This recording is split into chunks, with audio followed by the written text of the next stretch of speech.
the button is pressed. Welcome back to Exalted, 3rd edition, Crimes of Nature, Dragon-Blooded, etc.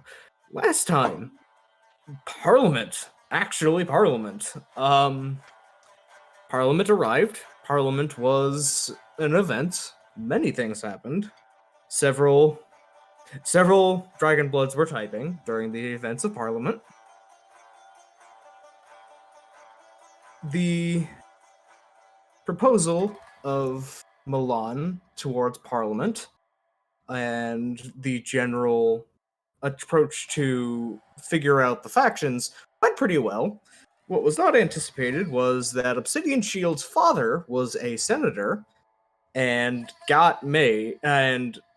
Obsidian got made, just got noticed, and there was an attempted abduction / potential assassination attempt that was just barely averted at the last minute by not being on the boat. So everybody, upon, very carefully and above board respectfully doing Parliament as normal, left and, had the existential crisis, explained the incidents in Obsidian's life of, military misadventures leading to exile. And that is mostly where we went. It was just a very simple, short in character, but incredibly dense in character session.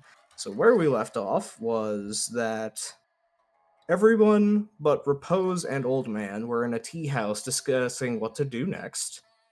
And Repose was on the way after giving a very long, very in-depth lecture about how cool this bridge was. God damn it, appreciate this bridge. And Old Man will be wandering the city trying to find a place to meditate as Doc is unavailable this week. So, that catches Old Man us up knows to where he must be by doubting where he shouldn't be. Yes. He must go where his absence is needed. Okay, now that I've eaten my dinner, let me get all the other stuff open. Mm-hmm. I feel like this is going to be mostly a bullshit session. Maybe. You say maybe that, not. and yet the schemes are already brewing, so importantly... Well, for Repose Yang anyways, is... I have no control over this. Repose is very, in abstract, concerned for the fact that, his courageous and handsome brother is now, vulnerable, wounded, and imperiled by things Repose can't entirely process. Mm-hmm. But... I mean, there's a very easy way to explain it to Repose, which is, out of character, I do not recall Repose's... He has heard the what happened. It is just still also stuff that is overwhelmingly vast in the scale of what you described. A war. That makes it... Someone brought out the mechs and destroyed like 5 armies at once, completely. That's a whole nother thing. What? To explain Obsidian's existential dread, what is the name of Repose's grandfather again? Or grandmother? The murder grandmother. Azar is... The Azar. aunt. Yes, Murder aunt is Azar, yes. Yeah. He would merely, if Repose seemed confused at all, would just say, what if Azar hated you and wanted the entire clan to kill you? What if? What if? But, like, actually, not like in combat, just existing. What if? I can't relate to this either.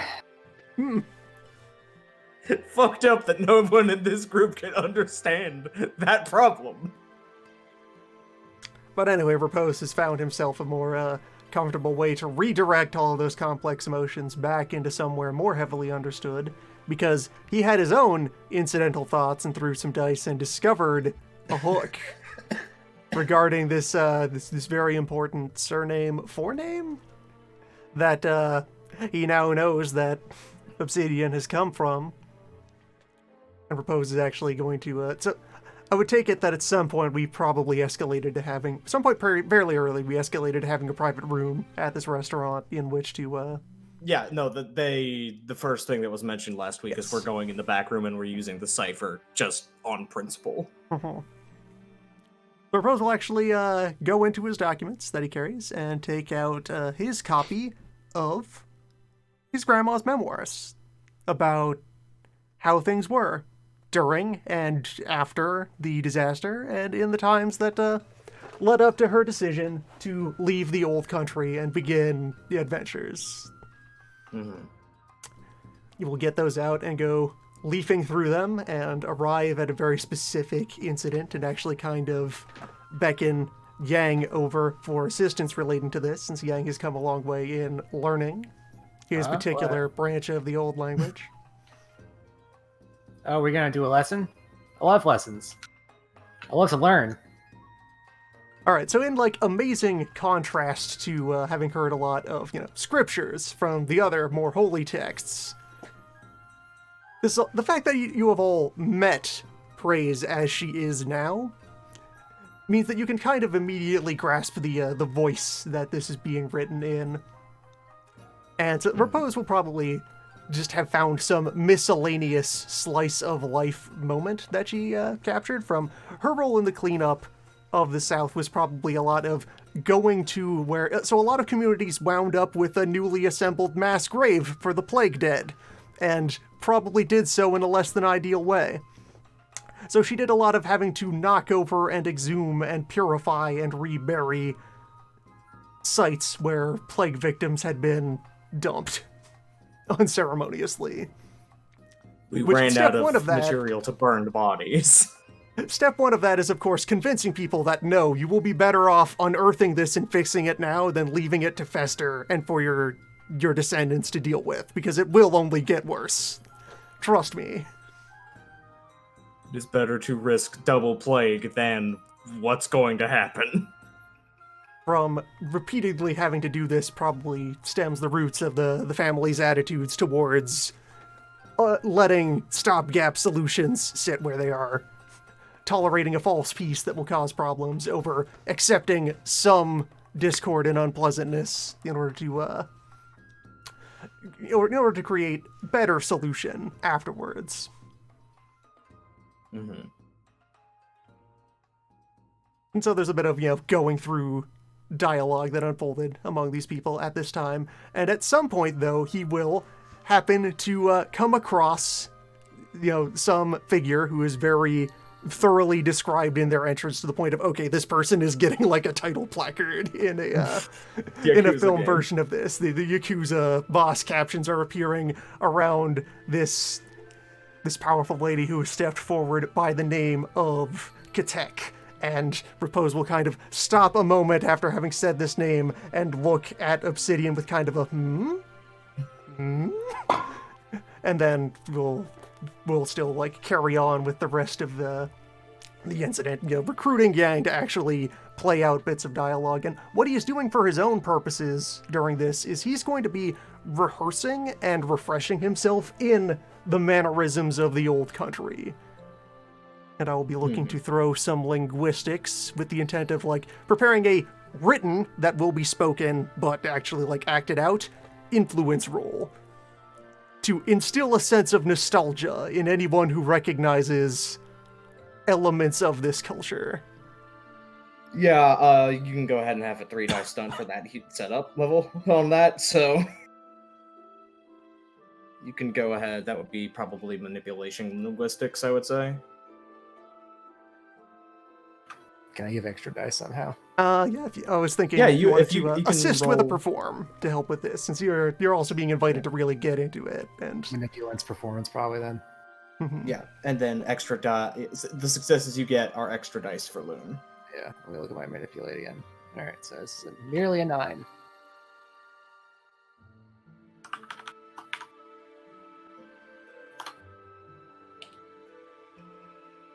all right then. 6 extra dice. Yeah. All right then. All right. All right, so I So that- prepared an intensity 7 inspire Instill. nostalgia roll in this character he has managed to assemble of how he probably would have spoken had he lived at that time. Yeah. So probably in like practicing and rehearsing this, just like suddenly like grabbing a bunch of old nerves deep in Obsidian's brain. Just why does this guy sound like grandma?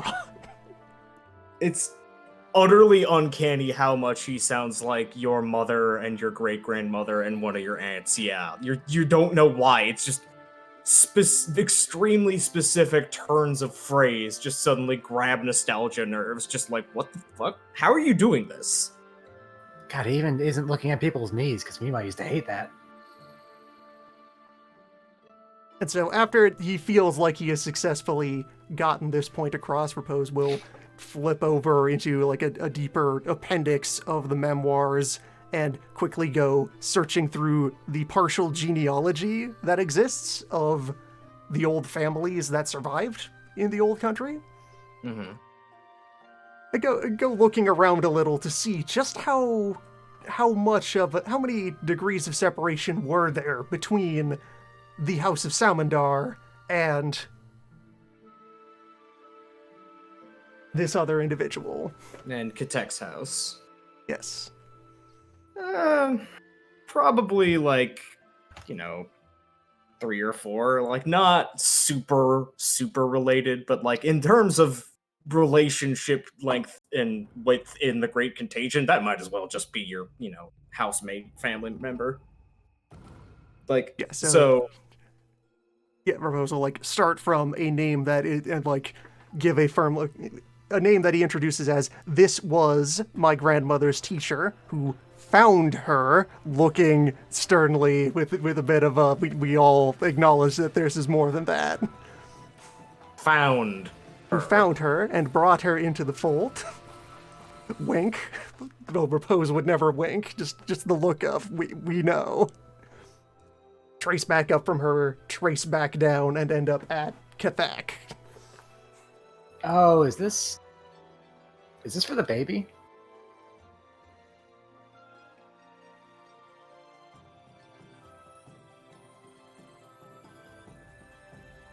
And so after some amount of tracing that out, close book, put book back, allow a brief awkward pause before then kind of sliding forward into close friendly range of Obsidian. We are cousins. Oh.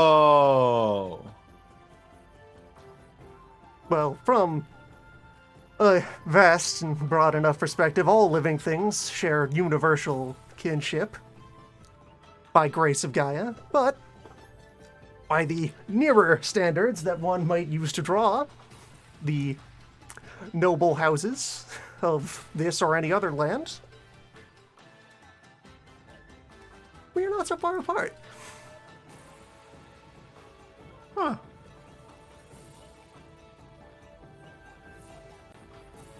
Go figure. small world.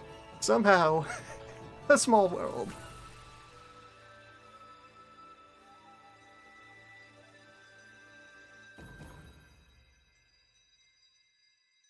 Small and vast world.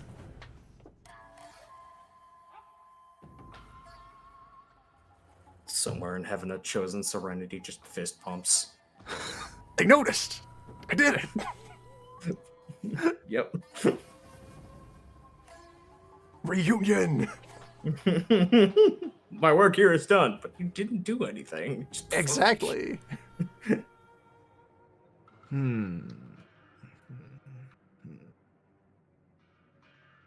This just still being the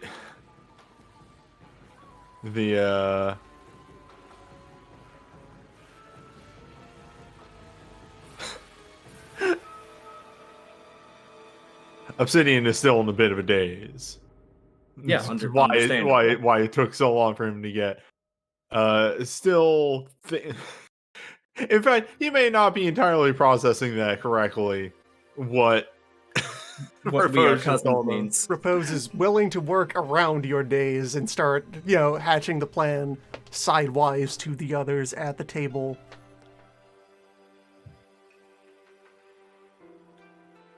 Which is kind of a sliding into isn't it customary when any of the scions of your great houses discover some stray, lost egg to attempt to reintroduce them into the greater family of the host as it exists on the realm? Do you want us to get Meandering a bit, where do we go to meet Cathax? Where do all the Cathax hang out in the city? I'm looking for sailors. I mean, I'm there's. looking for soldiers. Obsidian would say out loud. There's the Catholic bathhouse. Oh yeah, yeah. Why didn't we think of that? We're too Right. busy thinking about getting away, not getting in. There's nothing more like getting away than being naked. That would be the last place your father would think to look for you. Yeah. I kind of hope we just run into him like he's just there to take a shower. And then Well, see on that. top of.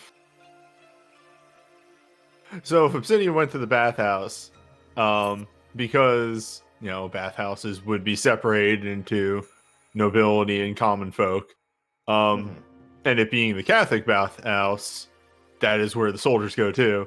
Obsidian always went with the common folk. Yep. He went with his men. Yep. So if I went to the bathhouse, I would go to the soldier quarter. You would be going to one of the ones that is not dynasts only. Like this water will kill you if you are immortal. Whereas he might be expecting you to go to the Dragonblood one only.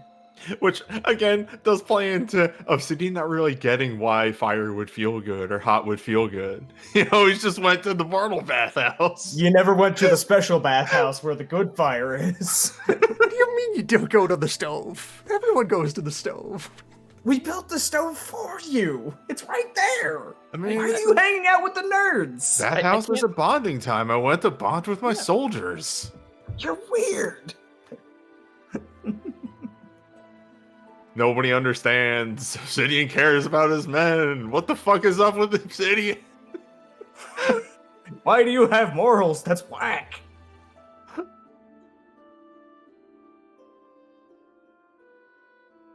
Yeah. I think you should go to the bathhouse, but I'm going to head back to the ship. One of us should be there in case something else happens. I Um, also need to head back to the ship, and then I have somewhere else I need to go. Yeah. Perhaps I should escort you just to that place immediately, and then I'll head back to the ship.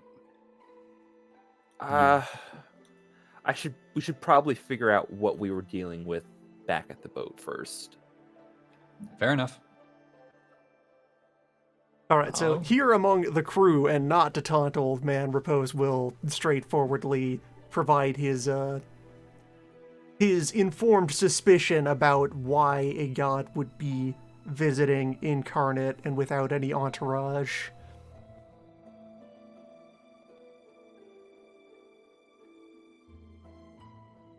Oh, to refresh from last week, that is about the old man. What That he god is was there to- incredibly in violation of Heaven's order.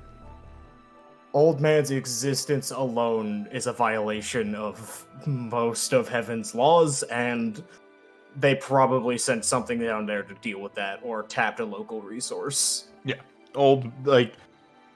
Hey, if stories of us got here, stories of the weird old man. That should be dead. But at the same time, that god was unescorted, and that violates off the many books. rules. They violated the law. Yeah, this was being done quietly. This was not something they felt that they could do loudly. Otherwise, they might have even asked monks to intervene on their behalf. Yeah. This is the kind of thing you don't want to say out loud to monks. So Milan's plan is go back to the boat, talk to... Sorry, I forget Angler's wife's Cascade. name. Cascade. Cascade about, okay, what did you see? All right, I'm going to go get the Immaculates, just letting you know so you don't suddenly open the door and there's immaculates all over the boat. You could use wind carried words to talk with her right now. Yeah, I feel like I should. She's the kind of person I should directly talk to. That's fine. It was more a matter of if you were in haste to go talk to the Immaculates. Yeah. I'm not the one being chased. Uh, John Cena, are you sure about that, .gif? well, to be fair, it's also being chased and we're being hunted, which I guess is the same thing.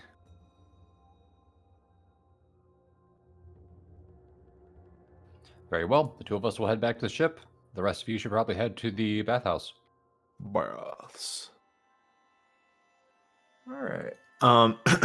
My brother, take it from a long time pursuer of things. Nothing more startles and dissuades a hunter than a sudden show of confidence from his prey. Yeah, have you ever had a deer just stop and just get in a staring contest with you? It's pretty unnerving. If your father is at this time certain that he has you cornered, helpless, trying to flee as quickly and directly as possible, that does sound like what you would do were you a cornered rat.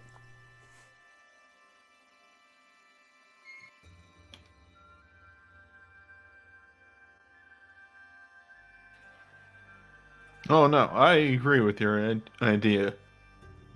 There's not entirely any way that he'll see this coming, and with my hopes is that and the reason that I would go see the soldiers and not the Exalts is to maybe find anyone that survived that war.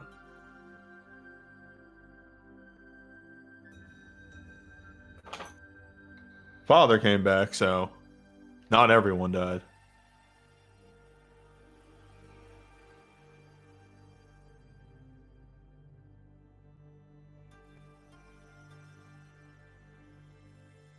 I want to know what story has been told here on the islands. Because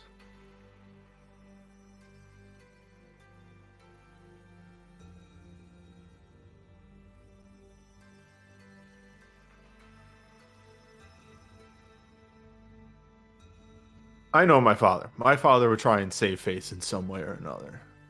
It would still come down to that the army and his command, like, so explaining the reason and the refresher for it has been a week. The reason that he is probably in Parliament now is because the army under his command resulted in the incident. Not necessarily his army, but they were there and they failed gloriously. Obsidian is starting to think that he may have pinned the blame on me, and the other reason that he wants me dead, killed, gone, whatever, so severely is he doesn't want it to get out that he fucked up. Even worse than people think he did. Mhm. That, why did your son never come back? Well, he died in the war on a decision or something like those along those lines. Because Right. and it would not take much to silence the handful of mortals that may have survived. What are they going to do? Call out a dynast? Call out a legion commander? Find out if Obsidian actually is exiled or is just presumed dead. Right. Just, okay, everyone who made it out, you can either swear to never speak of any of this, or I am not bringing you home. Exactly. Yeah, pretty much.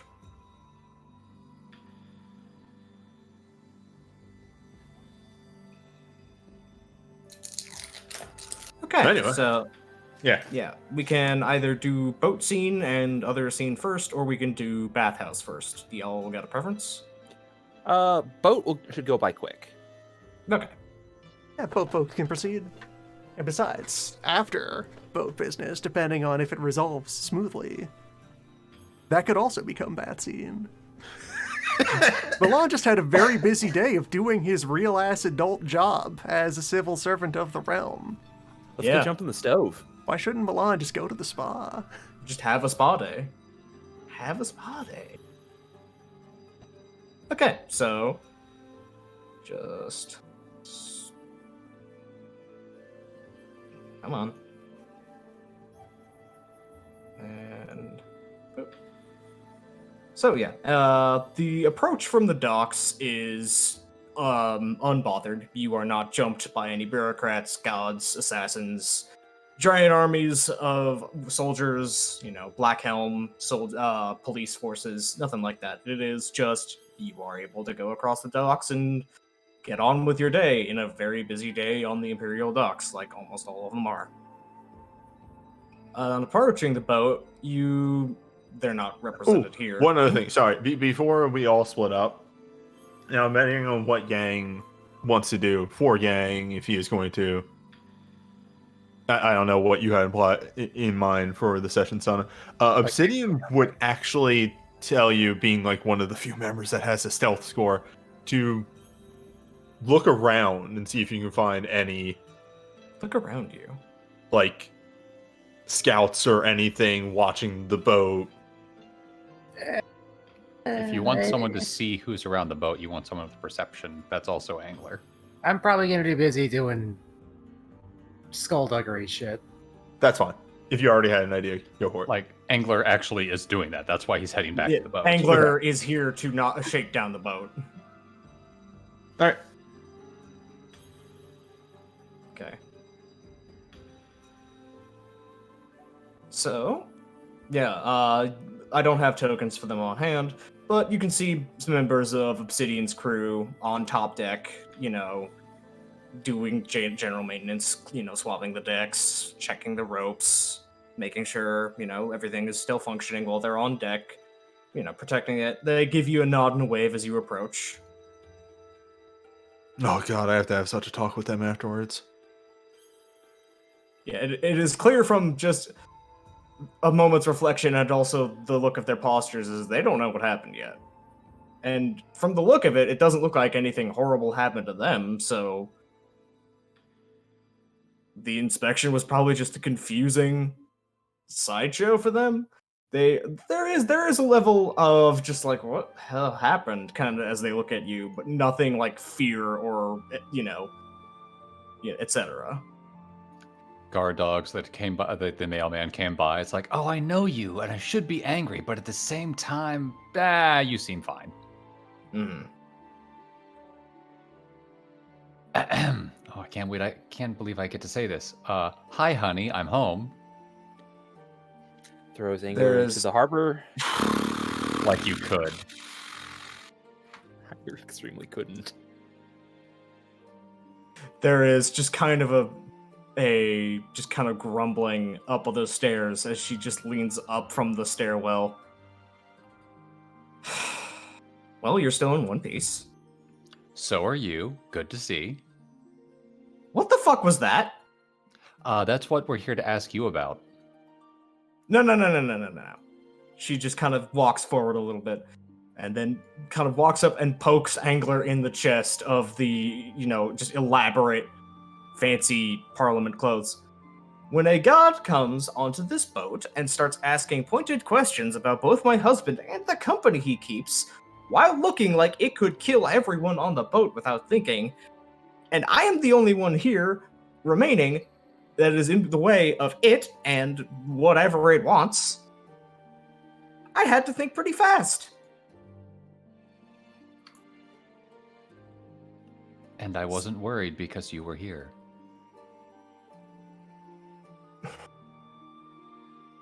There's a moment of just kind of like exhaling tension.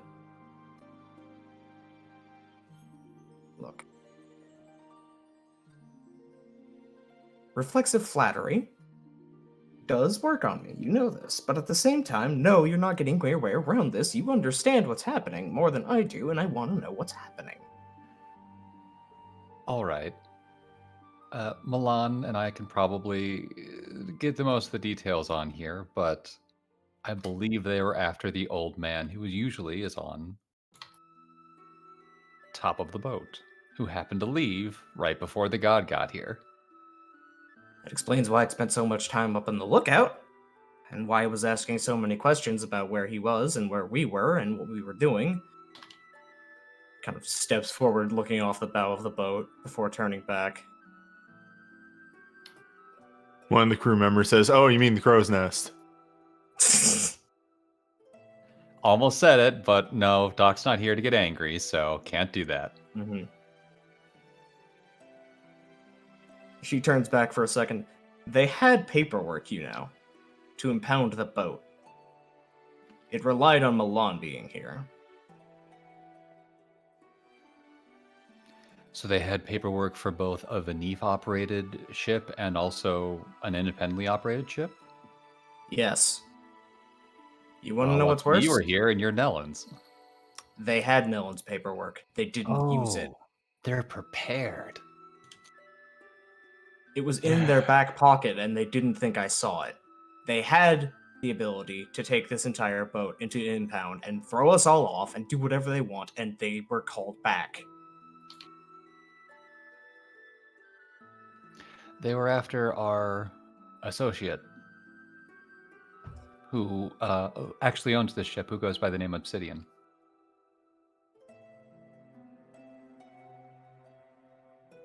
Then why not just take out the whole boat and wait for him? I don't know. I think if they took out the boat, it would make questions come up about who he was, and I think whomever wants Obsidian taken care of wants to do it quietly. They were expecting him to be here, and he wasn't.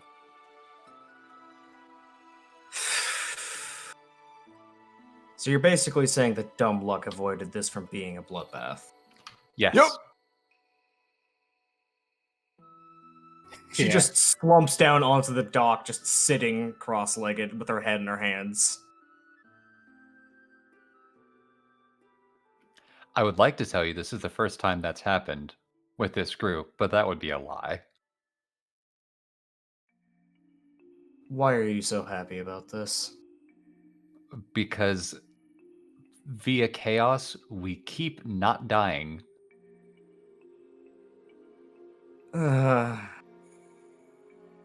And that's your real only... God. Oh no, I'm furious. And that god and all the people with them are very lucky I wasn't here, because I would have absolutely taken out all of my aggression on them. However, I knew you would take care of the situation. Oh! She just kind of looks up, and she doesn't even have to finish the sentence to realize that the only thing preventing her from throwing them bodily off the boat was knowing that it would make everything worse for her and you. And she's just kind of more also furious, does not have an outlet, is trying to figure out what is going on, and learning that it is more complicated than it looks is just making her more angry. So, first things first. What? We need to deal with the fact of that unattended god. Right. I have someone I can go talk to in the Immaculates. I'll get them down here. They'll create a... Give me a second, Darren. Mhm. They'll draw off any lingering eyes to the boat. If there's any other gods keeping an eye out, they'll make sure they're gone. Huh.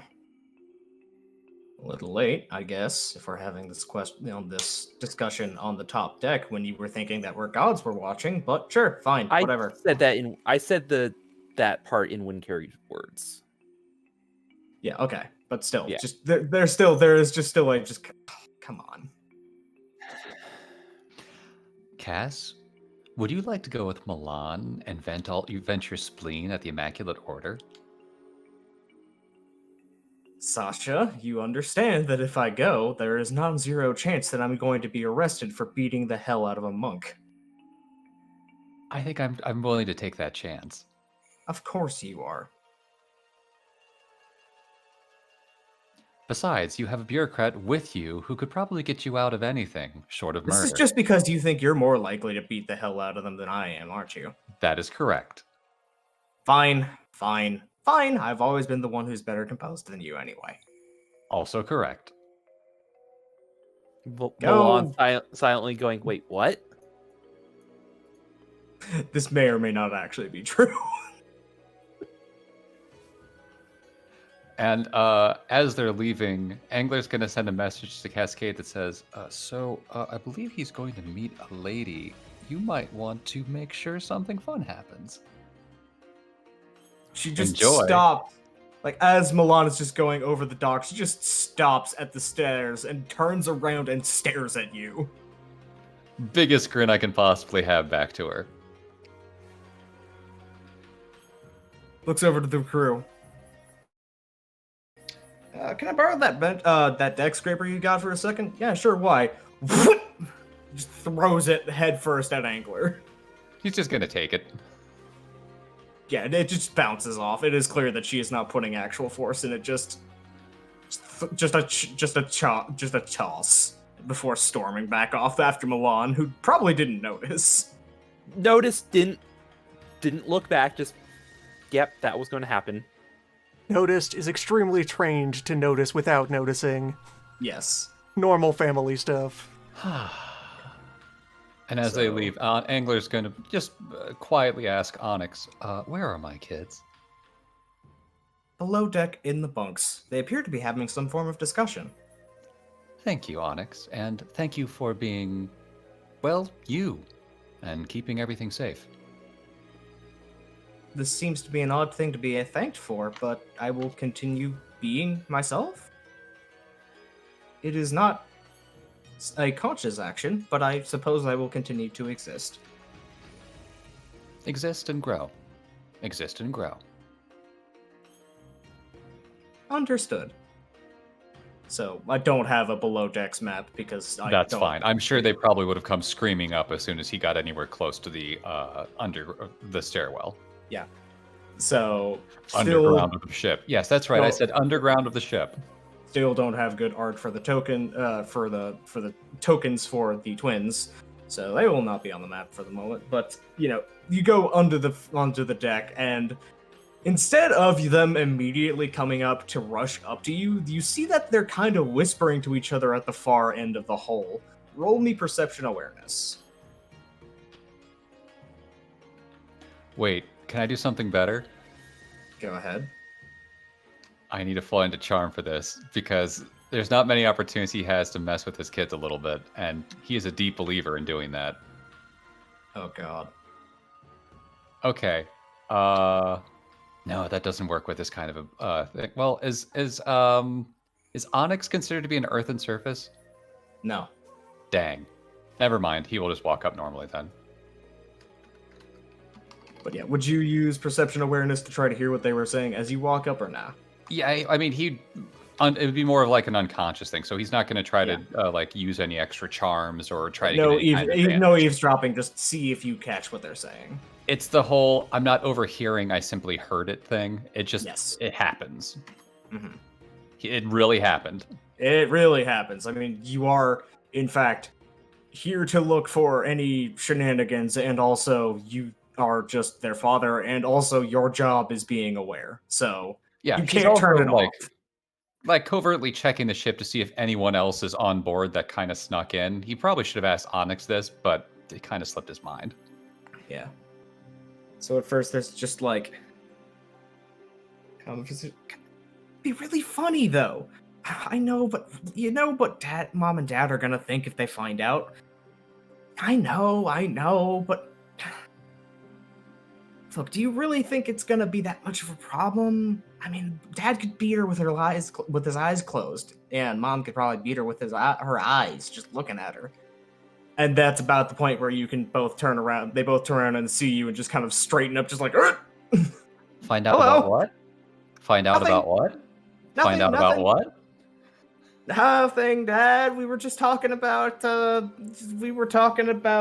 maybe a prank to put on you later.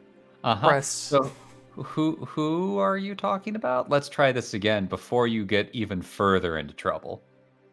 Loon was mentioning something. No, just encouraging. Press. Doubt. Oh, well, Ursula is saying before Polaris is like, okay, look, Dad. We might have found somebody in the below deck who was stowing away, but she seemed like she wasn't really going to do anything bad because she seemed really bad at it. So we were going to be talking about whether it was going to be funnier to let you find her or not. Oh God. You found a What? Oh God. They're just kind of shuffling a little awkwardly. Okay, let me back this up and we're going to say this the proper way. I am so proud of the two of you for finding this person. However, next time you find a stowaway, especially after some people come on board trying to do something really stupid, tell your mother, please. Yes, Dad. Or if she's indisposed because she's too busy yelling at people, like she does, any of the random crew members on board, who are all very nice people, please tell one of them. I know, Dad. Or option 3, and this is one you can't tell your mother about, just tell the ship. Yes, Dad. What? Huh? Yeah, I'll talk to you about that one later. Anyway, lead on. They turn around and are both just kind of looking at each other like, what the hell did Dad just say? Look, whatever. Then they take you to the hatch for the cargo hold in the bilge and lead you down into a very cramped, not all the way full yet, cargo hold. Most of what has been taken here to be sold has been removed, and now it is just the goods that are being purchased that have been loaded in. They walk down, and about halfway through the ship, near some of the fresh water supplies, they point to a barrel. Okay. And he's saying this and also like tapping the ship to be like trying to get a mental like response from Onyx at the same time. When did you notice she was here? The moment that she got on, I was confounded by her and witnessed the conversation with the children. I did not want to interfere per your instructions, but I do believe the children when they said that they were not. There is a pause. She seemed far more afraid of the children than the children were of her. Oh boy. Again, he's just bursting with pride at this point.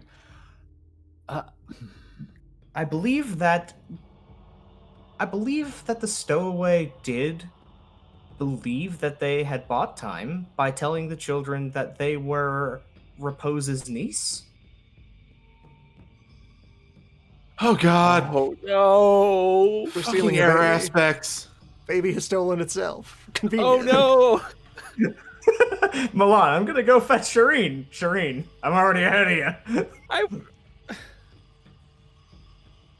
Can you error aspects take like 2 seconds to think something through before you do it? No! no.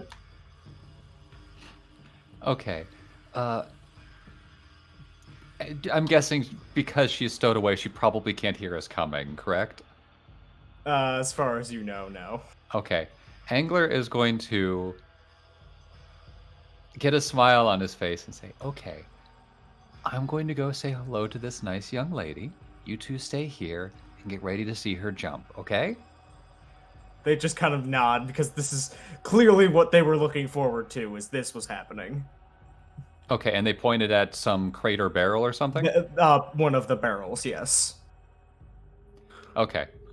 Angler's going to go probably grab a nearby broom or something and start sweeping nearby for a couple seconds.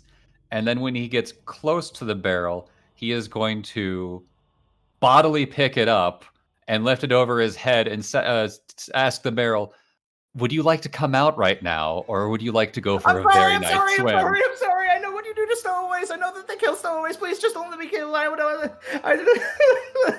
just immediately devolves into crying. Well, that takes all the fun. All right, hold on. Do not shake the baby. Oh, he was No, supposed to no. have fun.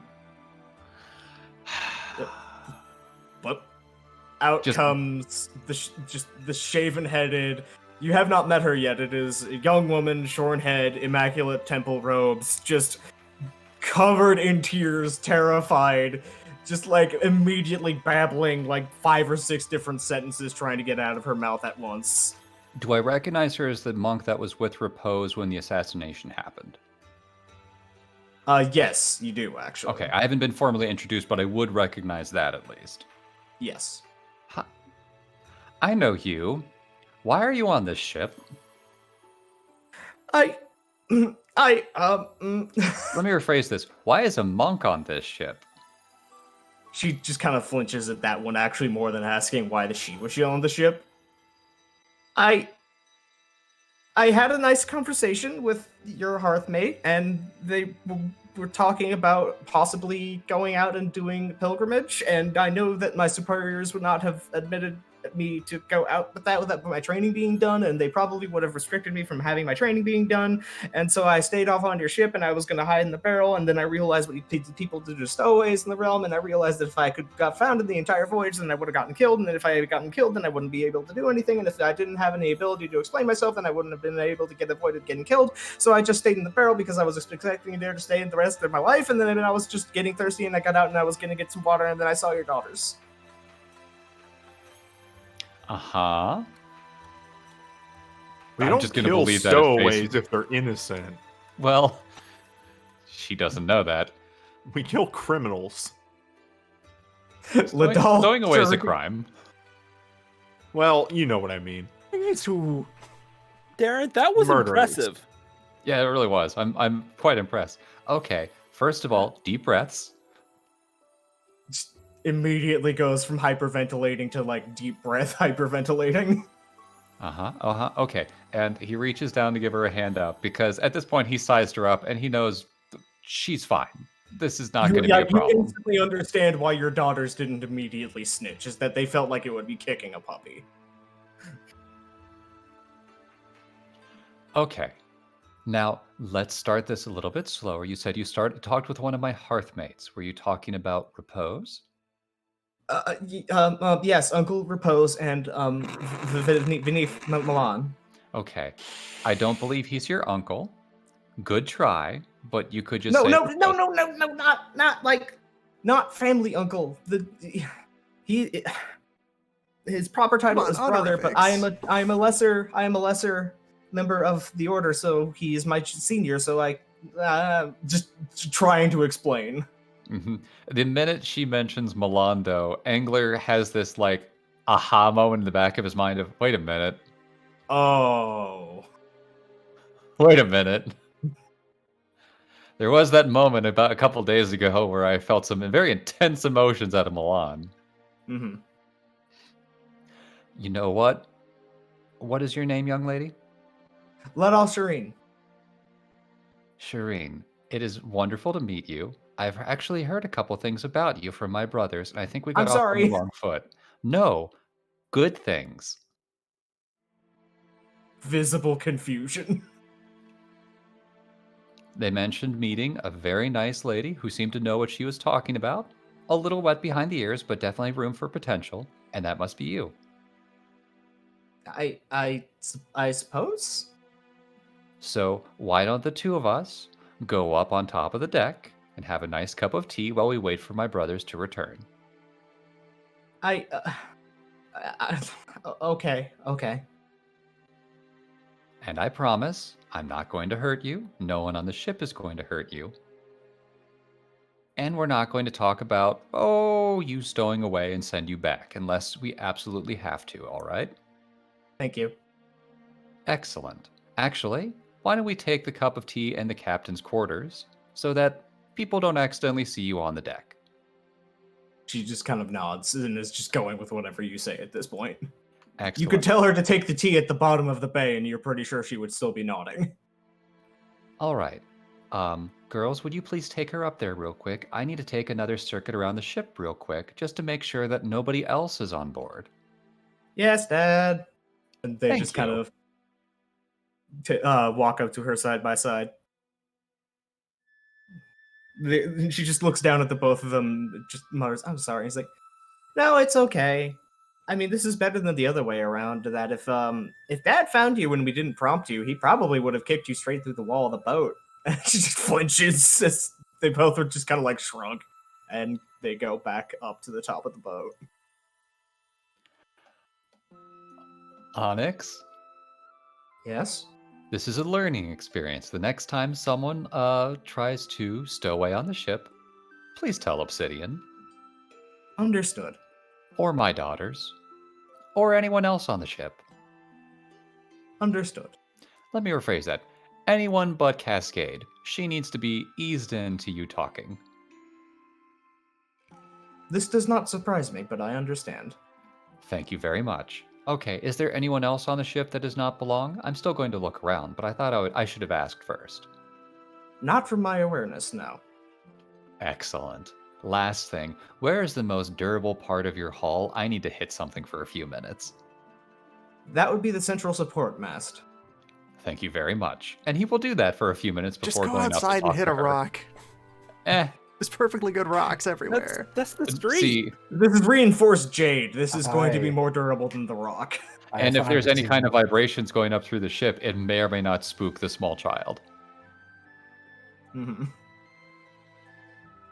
You do get a couple of moments where you can idly overhear a crew member just going, "What the fuck?" and then putting their hand against the mast, thinking for a moment, and then just going, "Oh, well, okay." Just boat stuff. And that's he'll head up and talk to her. If there's further conversation there, that's fine. But that covers it Yeah. on my end. That's it for now, without other members of the Hearth being present, really. And then a few minutes later, after venting frustration, he will send a message to Cascade that says, "I believe I found the person that Vanif Milan wanted to talk to, but if he has anyone else in contact there that he wants to meet, or if you're in a conversation already, feel free not to reply." I think this would be fast enough that the message would have gotten there before you got to the temple. So she would stop and turn to Milan, looking confused. Okay, so you had a person that you were looking for, right? Well, I was going to go speak to. Well, first there's a young initiate, and then I was going to speak. Yeah, my husband says she just found her. Huh? She just shrugs back at you, just like, my husband said that she just found the young woman that you are looking for. She's back on the boat, I guess? We can go back to the temple if you think that would be more useful. If you wanted to talk to her in particular, we can just go back to the boat. Let's keep going to the temple. She Back- shrugs, no, nods, and No, keeps no, no. going. Hold up. I changed my mind in the middle of saying that dialogue, Darren. Oh, yeah, sure. I've got another idea. And that would be... And then I'm taking this opportunity to buy 3 points in contacts for the ministers. Okay. Let's go speak to...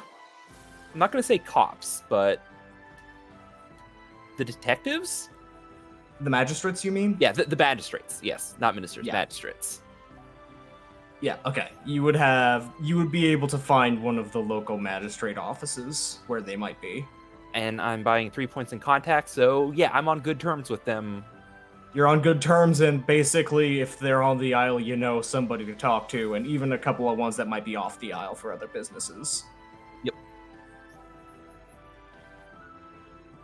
And also, on the way, I am explaining the situation to Cascade of, okay, here's what happened at Parliament. Obsidian's dad is a senator and tried to do a hit on him and Old Man. She just looks at you with just exhausted as exasperation of just... For one fucking second, can't you ever just... not? Can my husband or any of his associates... Can any of you just slow down? Just pick one overwhelming threat to your life and antagonize that. I have a feeling heaven won't allow that. I say metaphorically. She appears to take that somewhat literally, as she just kind of just, waves a hand. Where are we going now? As you like turn and are walking away from the temple, but not back to the boat. Well, I have a feeling that if we just try and leave the isle now, this, how would I refer to his dad? Just the senator? Yes. You would have seen the nameplate of Catholic Karagath. So I have a he feeling- would have been a senator. Yes. I have a feeling Karagath may send, worst case scenario, a fleet after us. So we're working to nip that in the bud before we can get off the Isles. Angler, I don't have access to Cascade's sheet at the moment. Remind me what her intelligence bureaucracy is. 1 moment. That would be 4 bureaucracy, 3 intelligence. Okay. Whoops.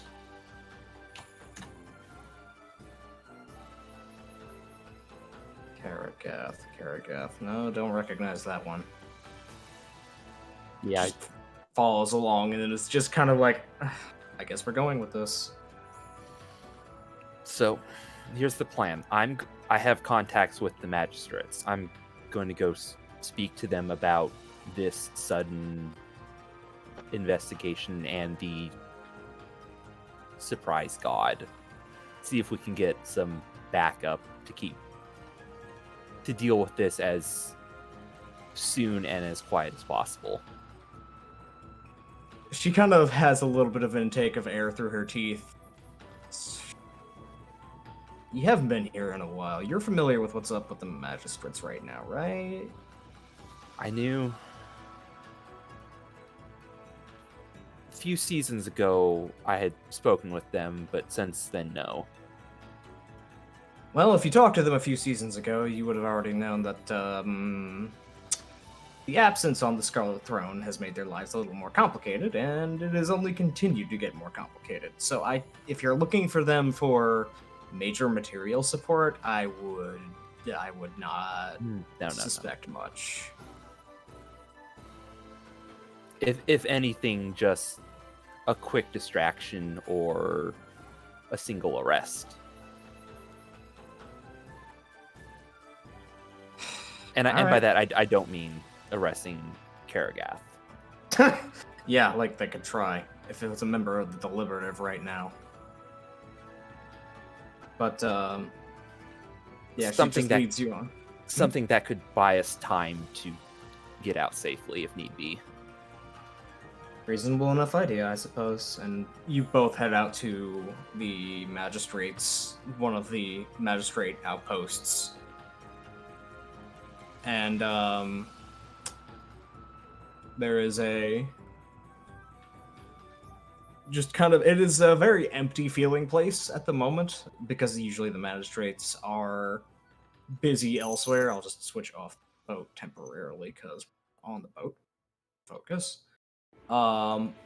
Usually magistrates are traveling around the Isle, being, as someone in chat put it, wandering BioWare protagonists to solve the problems of the realm and, be etc. But there's at least some representatives in here of the magistrates, and one of them, actually, one of their, I forget the names of their second in commands, like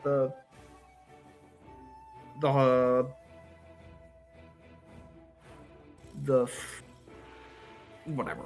They're teams. They're team partners. They're deputies. Yeah. One of them is there, and their name, you recognize it, is Weary Boar, and they are just leaning kind of quietly at a table, looking hungover. Even though this is the middle of the afternoon, it is entirely possible that they are, in fact, just waking up after binge drinking for who knows how long.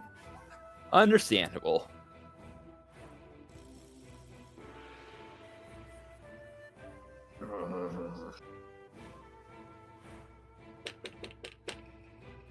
What?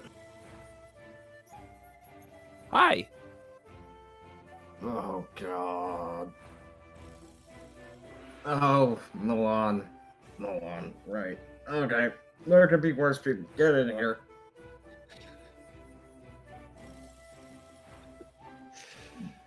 Still, still spending time with the family. That is your bottle.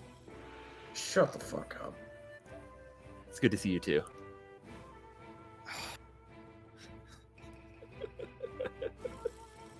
Were he more sober, he would probably playfully punch me on the shoulder. Yeah. Just, it's one of those situations where it is an old, back and forth, but I'm too hungover to make jokes right now. Yeah. Not today, please. I'm dying.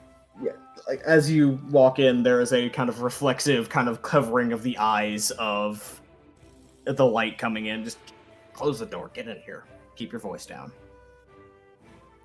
Shut quietly. Cass looks weary bore up and down, just kind of looks at you like, really? This is your contact? But doesn't say anything. Alright. Nobody would be here. Nobody would be here at this bell, like, on a social call, especially when I am currently attempting to keep my lower soul from ripping its way out of my skull to wreak vengeance upon what I have done to its body. What are you here for? You know, God, I just forgot it. Catholic senator's name. Karagath. Yeah, Catholic Karagath. He made an attempt on one of my hearthmates and an ally of mine. Oh. Oh, what? But, hold on, wait. You're gonna have to go back and ask me again who that was. Who is this that you're talking about? Who am I? Senator Catholic Karagak. Oh, that asshole. Okay. Yeah. Vaguely. From what I hear, ex-general. Yeah, old legionnaire. Yeah. Challenges everybody who smack talks him in the deliberative to a duel. Always wins. What do you need? I need him off our back. This is out of character. I think I trust the ministers to mention Obsidian. My hearthmate is his son, who's on such bad terms that he has made an attempt to kill him. Whoa. Back up. Number one, I didn't even know he had a son. Number two, when you say attempt to kill, we're talking broad daylight killing, we talking crossbow, we talking... We're talking arrest and trumped up charges executed. Okay, so it at least is still within the boundaries of a deniable killing through the arms of the law. That's okay. Yes. That's something we can deal with. Maybe. Man, what kind of person would use a crossbow to kill somebody in broad daylight? I know, right? Good job. I like to think that he brought that up because that was that was recent. explicitly because it was a recent assassination. Yes. Yep. Just on the back of his mind. Just reaches over into a bin where there's a bucket of ice, puts fucking cold, cloth over the top of his head, and is just massaging the bridge of his nose, where clearly there's a pounding headache. Okay, so you're telling me blowback son, prodigal son, whatever, coming back. Senator wants him dead. Not bad enough to actually kill in broad daylight. Probably look too bad. Definitely wants to try and get this murdered. And it's her Hearthman, you said, right? Yes. Okay. What do you? Okay. There are some things we can do. It depends on what you want me to do, because I can say something anywhere between yes and wait for the Empress to come back. what I need is something to hold up his agents when we try and leave the Isle to go back to wherever we are needed to get him off the Isle. I feel that Karagak's going to try and make a move. I need to know what that move is going to be. So, I need someone with an ear to the streets to find out. right, sending out one of boss's associates to go information gathering, crack some skulls. Otherwise, make sure that they can't do their dirty business without getting into the hands of the magistrates. I will warn you, we're already in tough enough straits and we're already low on friends. I don't know how much we're going to be able to push back against a senator unless it is blatantly illegal. That's understandable. I wouldn't want to push you and your fellows over the edge. You're a good man. Anybody you're with is a good man. Anybody trying to kill anybody that's hanging out with you is probably not in the right. Morally, I'm gonna say I have an obligation to do something about this, but practically and politically speaking, don't hold your breath. We'll do what we can, but... And if there's anything I can do on the political end to make things easier, just let me know. Find wherever the fuck the Empress went and put her back on the throne. Make sure everybody stop fucking around with us. Just gonna keep that one in the back, not respond. So, as an aside, out of character, something Obsidian would know, but I'm not sure because I don't know the lore as much. Yeah, what's up? And it is a thing of the weight of mortal souls, so much, so on and so forth. Mm-hmm. Hey, how much of a crime is it knowingly sending innocents to their deaths? Are they mortals and you're a dragon blood? Yes. Not much. Damn, you hate to see it. Like, and are you talking about, like, sending them to their deaths in the situation of the Legion? Yeah. That wasn't a crime at all. That was, I'm a Legionnaire, I'm calling the shots in the war. They're soldiers, they're there to do that. They take an oath. No, They're have- out there to die. Even if they to were protect the dragon bloods, I country. could tell them to die, and they would die for me.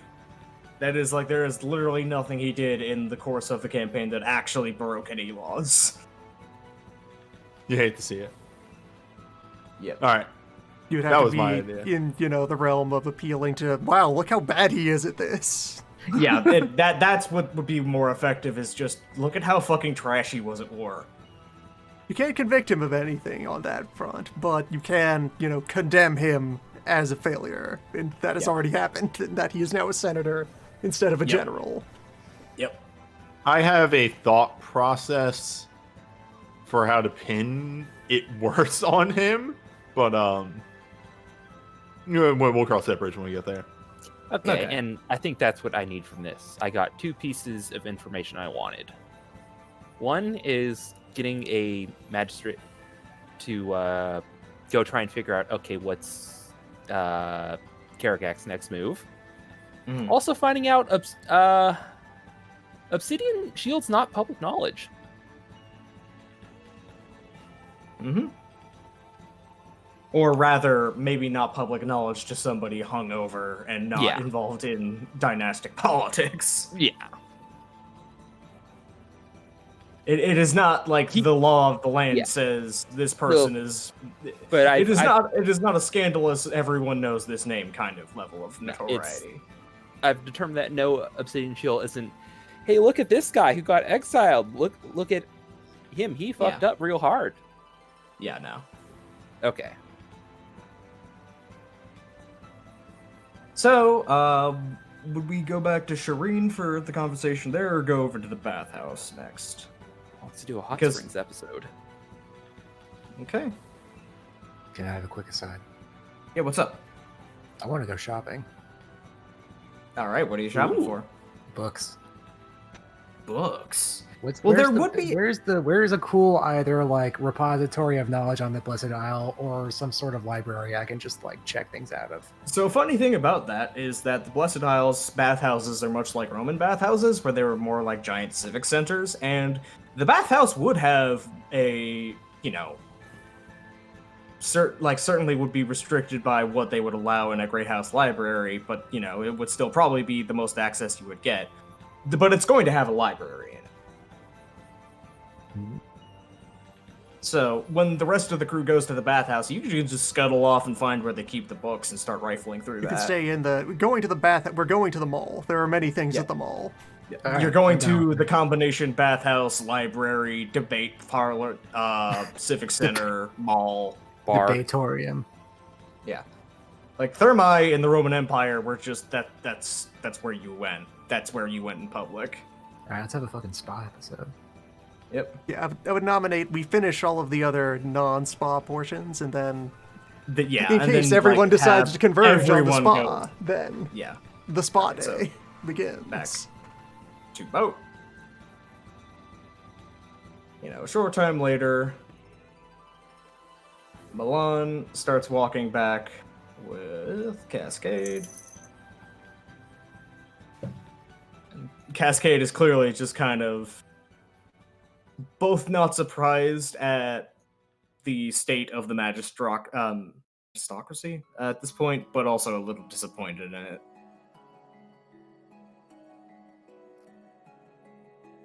And as the both of you approach boat, there's no visible, both Angler and Shireen are in the captain's cabin, so you would not see them offhand. But as you walk up, the crew would direct you, be like, "Oh, they're waiting for you on the in the captain's quarters."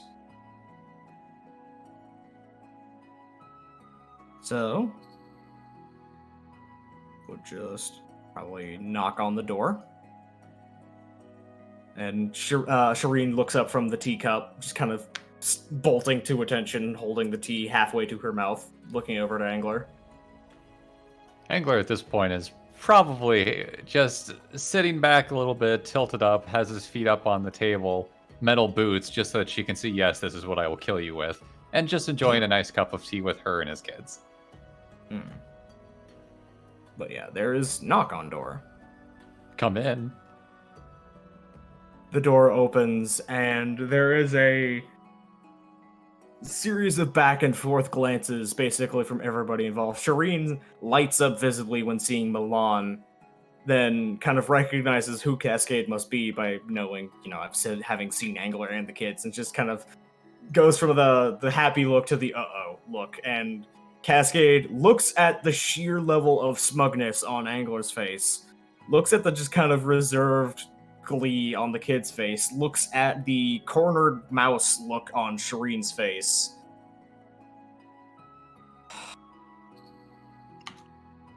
She was in the cargo, wasn't she? What are you doing here? Just inserting myself between her and Cascade? I didn't think things all the way through. Cascade just quietly comes in behind Angler. Read intentions from both Milan and Angler to Cascade. Do I get a bonus to this? Yes, this is your wife. You get a fucking +2.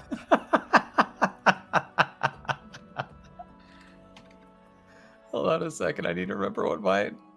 Read intentions. Yeah. Nope. It's pretty good. Yeah, it's pretty good now. Hold on a second.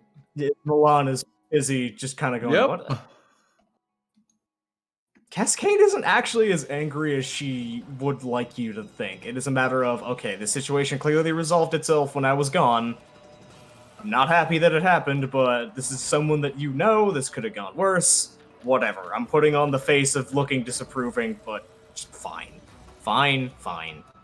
He is going to use wind carry words to whisper to her. She really is a lovely young lady. I didn't plan this, but boy, did it work out better for everyone this way.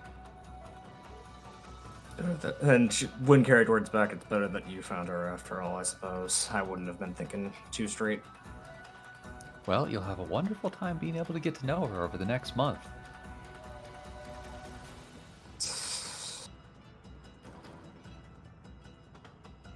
So, Shireen just kind of looks up at Milan with a kind of helpless shrug. So, I was thinking about what you said after we talked in the monastery about going out and seeing the rest of the world and being a pilgrim. And I realized that no matter how hard I tried, the elders of the temple would not allow me to finish my tutelage as fast as it would be to be able to leave with you.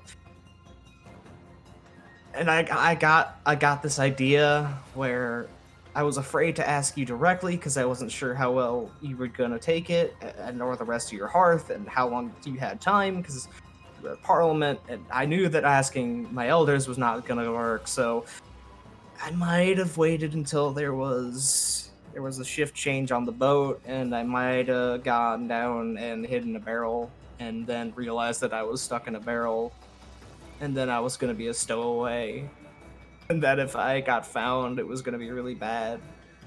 So then I realized that I was living in the barrel for the rest of my life, and then she just looks over to the twins, and then they found me, and in hindsight, I think they didn't actually. They just kind of they're just smiling, and she just trails off. Just air thoughts. You're just letting her talk it all out, listening to what she has to say. I guess what it comes down to is I wanted to be on the boat with you guys and leave, and I could have done it more smartly. Mm-hmm. Cascade is just leaning on the side, like the hull of the boat at this point, arms crossed, just kind of one leg crossed over the other, just kind of like. Taking a moment to think, how would Milan react to this? Because there's a lot of things going through Milan's head right now. Mhm. One of which is, I don't trust the Immaculate Order, so fuck them. Yeah, hell yeah, girl. This would actually be a read intentions from her to you.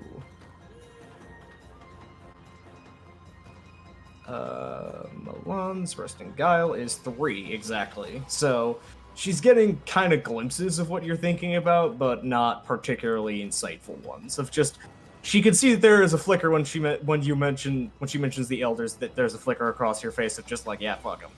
And is just kind of both kind of horrified and glad that you understand it. Yeah, granted, sunrise is below decks. It just hasn't been brought up yet. They're busy.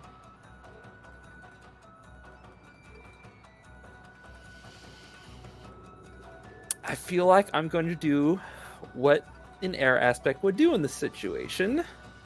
Not think. Welcome her aboard. Yeah. No thoughts, head empty. Yeah. Yeah, well, welcome to the crew. She just kind of smiles and just puts down the tea and is just, I'm very grateful. Thank you. I realize that this is not the ideal circumstances, but I would like to meet the rest of your hearth at some point and introduce myself to them properly and not in a situation that would get me thrown in the ocean. Time to go to the bathhouse. Milan immediately locks up of bathhouse. Okay, well, why don't I take you to them so I can introduce you to them. Certainly, of course. I believe they went to a Cathach. I know where it is. bathhouse. I can lead you there. When carried words into Ango's ears, take more enjoyment in this, why don't you? Impossible. Also, you and the kids are coming with. Yeah, I suppose. Kids could deserve a spa day anyway. Besides, there's some books I need to pick up for them on the trip. Okay, which ones? Well, we'll talk about it on the way. We will. And with that, we can probably cut over to the trip over for everybody to my very quick hand-drawn I'm sorry layout of the average antiquity bathhouse. I am not an artist. This is not my strong suit. I'm trying to delete That's it. just the distortion from the heat coming up. It is a fire bath. The house, incredible after all. dampness. Without fear. So yeah, to just give a brief kind of orientation. The exact details of all the rooms are not going to be too relevant. I was just kind of sketching, looking off a example of one of the older bathhouses. This is the open area plaza. This is where like people will like sit in the sun. You know, there's seating. It's kind of a park space. Over in here is the actual set of bathhouse. Like there's your warm water room, your spice room, your really hot room, the cool off room, and then you go back through. It's like a whole process you go through. And then over here is like administrative buildings, secondary baths. Like through here is like private rooms and lodging. Over here is just an open air swimming pool if you don't want to go through the whole bathing process. And up here would be the library area.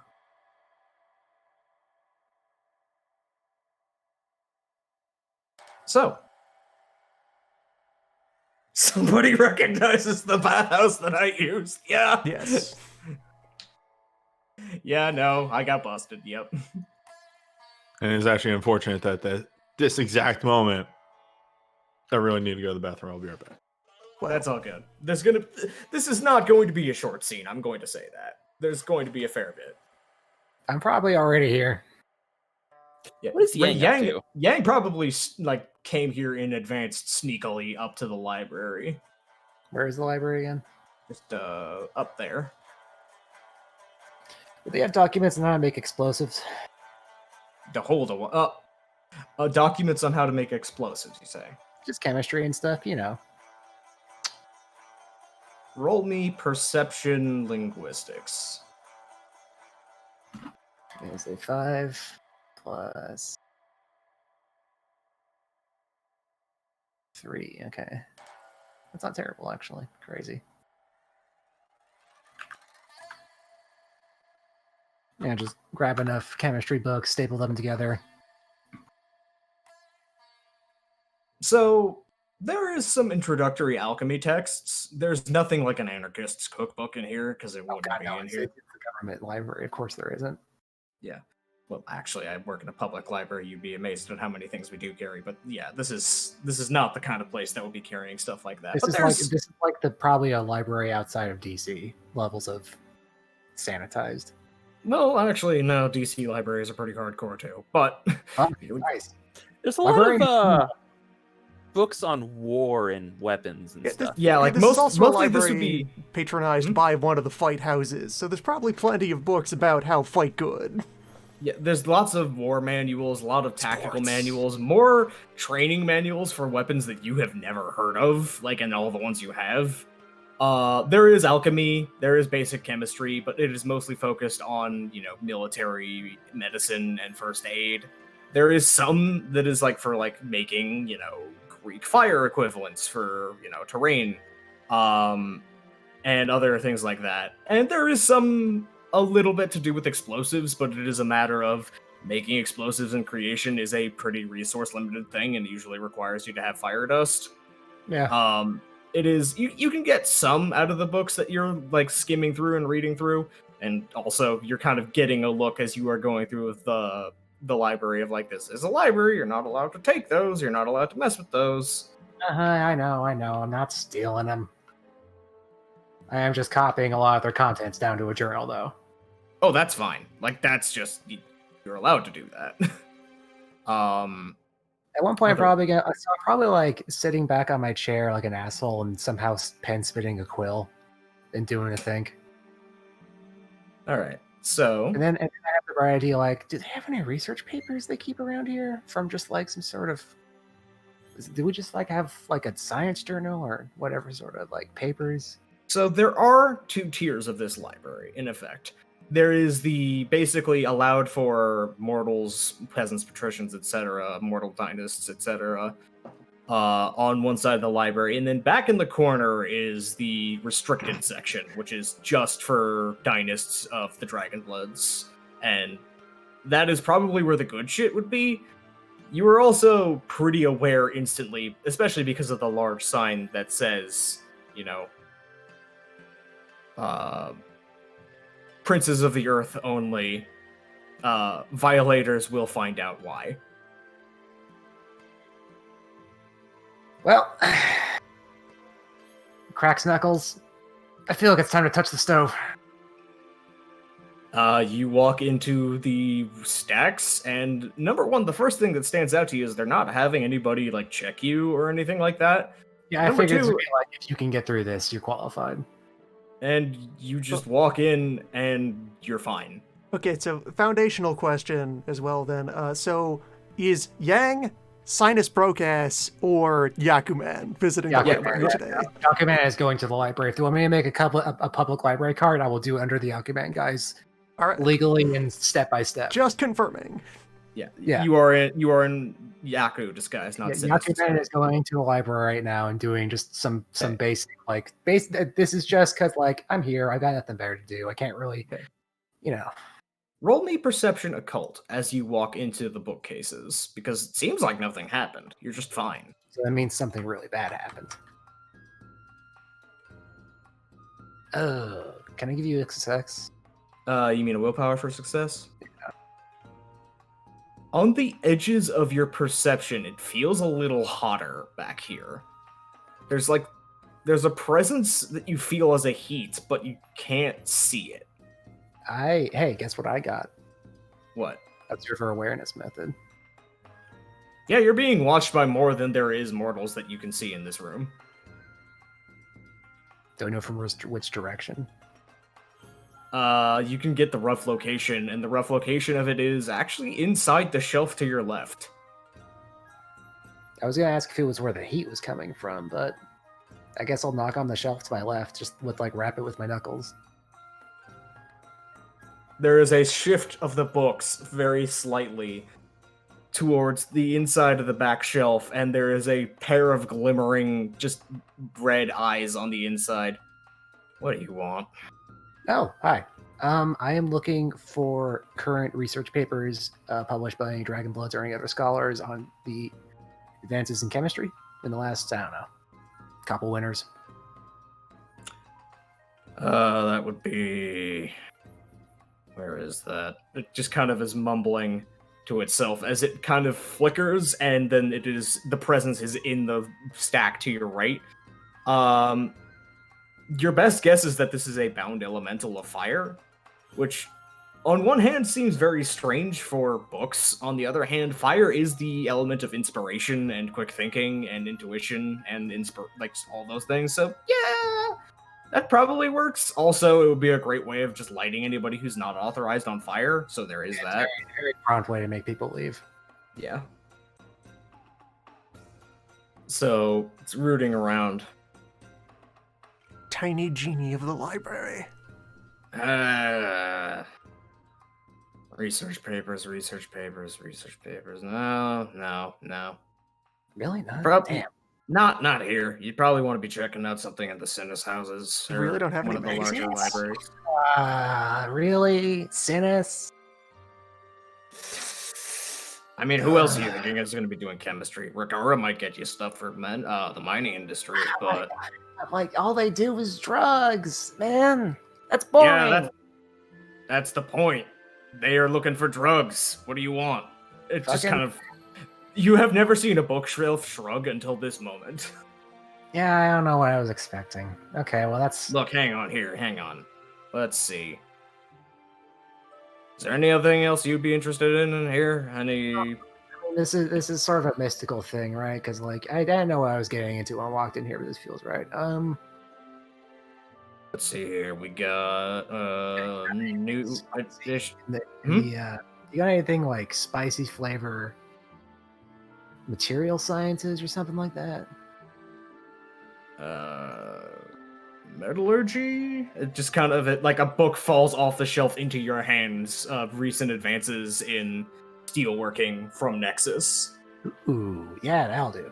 Let me see that. Oh, is there anything special with these ones? Because I'm not going to steal this. That'd be stupid. I just like. If you Do I have try to read- walking out the door with that thing, it'll burst into flames, and you will burst into flames. Do I have to read it in like here, or can I go outside where my table is and read it there? No, you gotta stay in the building. Okay, just the building. Yeah. That's fine. All right, thanks. Mm-hmm. I'm gonna walk back to my table and use this to advance a few points in chemistry. Nice. Yeah, it is. This is mostly like discussion of alchemy as it is involved in like metalworking and forges and other things like, we found more efficient ways of using charcoal and things like that. But Yeah. it's more interesting insights that you could probably apply to a lot of your alchemical work. Justify drawing up plans for an autoclave to send parts to Sybil to get made. Mm-hmm. So yeah, I'm just gonna be sitting here and copying. Actually, you recognize a couple of these concepts, not directly, but a lot of these are tangential to some of the stuff you and Sybil talked about in terms of like creating things out of magical metals. I should make a forge. Yeah, I'm a prince of the earth. I should build a legendary forge. turns out like steel is already complicated enough on its own. When you add jade as a jade steel alloy, it gets really complicated. There's actually probably a bunch of books here about like what happens specifically when you add jade to shit that like Yang would not have read at this point. So he's probably just like, oh wait a minute, oh fuck, I'm gonna make a gun shop or something stupid. Yeah, fire wand. Like there is probably a book about fire wands, just entirely about creating fire wands. Somewhere, some god's like, oh great, someone's trying to invent the gun again. No one has to ask that. We have the gun already. There it is. It does what it does. The fire wand. Mm-hmm. No, I mean, yeah, literal gun, but yeah. Gun, but Although the god of misfires delights in every time that some idiot tries to make a gun stronger by obstructing the barrel as though that's going to do anything. Yep. Why would obstruct it? Got him again! Pranked! Where it just builds up the pressure in the barrel and then it'll pop off like a cork in a Looney Tunes cartoon. Because it knows where it wants to go. Because it knows, fucking idiots. It's fine. Yeah, you put the book back and go back and forth, and so yeah, you'll be just up in the library for the time being. There are other library things that other members of the group might find interesting at some point, but for the meantime, just put down Cascade, Shireen, and the rest of the crew. Angler, Pose, Obsidian, and Milan. I'm happy that we're getting Pogs here because that means that combat can occur. Or I just want to show off portraits of other people, or combat might occur. It's fine. Anything could happen at the mall.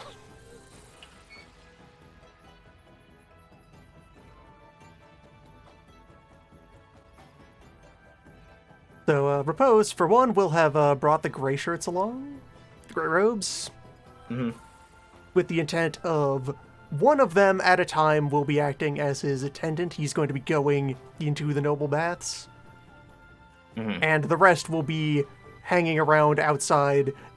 Not said directly, but strongly implied that they should be staying around S.H.I.E.L.D. in case S.H.I.E.L.D. needs anyone to apply to situations. But otherwise, maybe find an appropriate sized stretch of the park and set up and do what you do. Yeah, they would just be interested in just having a combination of guard duty and actually this place seems really fucking nice. This is the best, like, by scope alone, let alone amenities, this is the best bathhouse they have been to in their lives. God, it's been so long since I had to manipulate the map. I forgot momentarily. Yeah, it's been a while since I actually had a map that needed to be moved around. And so for now, walking in Repose is here, still thoroughly wrapped in the now also thoroughly stained at this point bandages that he has been collecting ooze with. I perk up and look out and go,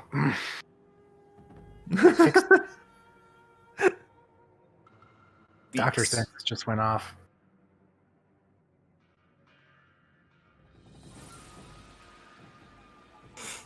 The music Alright. of Doctor Senses. Anyway. So, oh, good. We're getting labels. Yes. Yeah, I'm working on putting the labels from the actual map to this map, so it'll be a little less visual Yeah, noise. it's just this whole column is the bath chain. You go into the mild room, the warm room, the very hot room, and then the exit. Yeah, and cold room if you want to take the plunge. Cold room exists if you want to douse. I just realized what part of my plan was here. And then I remembered what my stats are. The open park, and then there was a cold swimming pool over here. Mm-hmm. Because I and was then going to additional propose building. the question of, hey Darren, is there anyone here that I recognize? And then remembered, oh no. Oh no, I'm not great at that. No. Bit, oh no.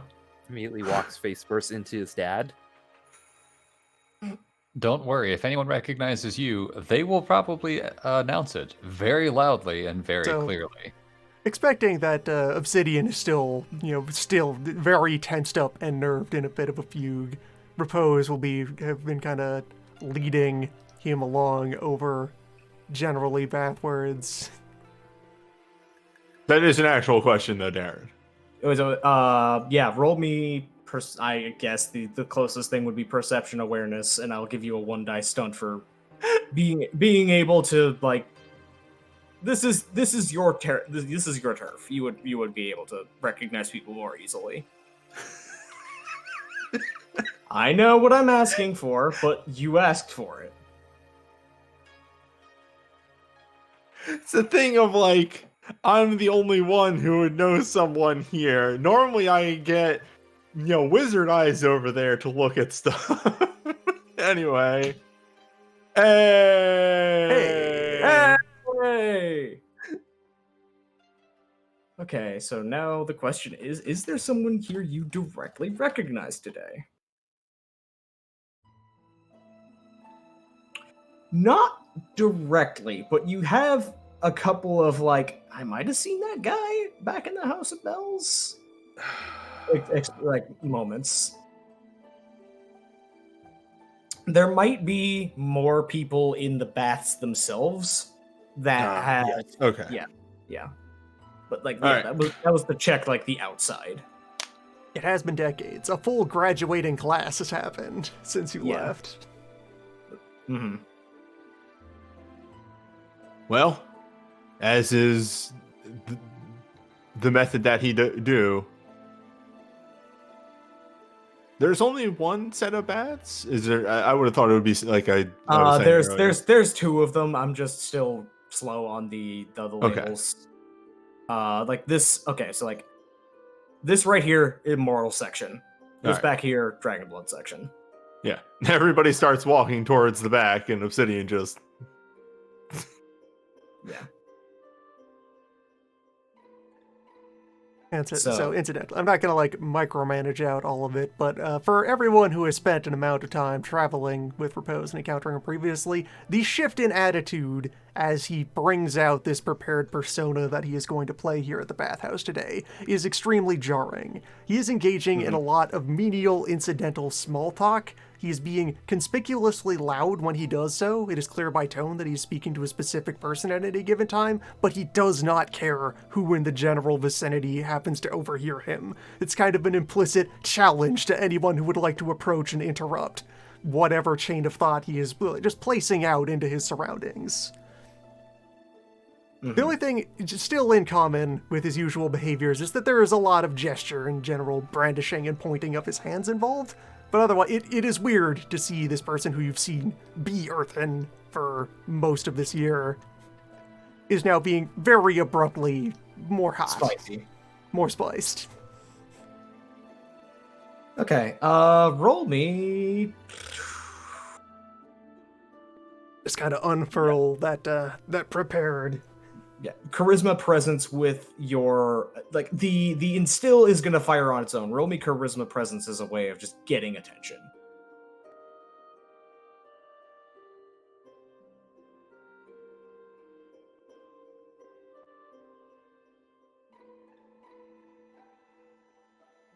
And this will be with 2 bonus successes on the side. Yes, and so 4. Okay. So yeah, there's an immediate kind of like, who in the hell is that? Does anybody recognize them? No. Do we know them? No. What? Huh? What? But there's a couple of people who start gravitating over. Let me just get their tokens fully uploaded because did not manage to do that.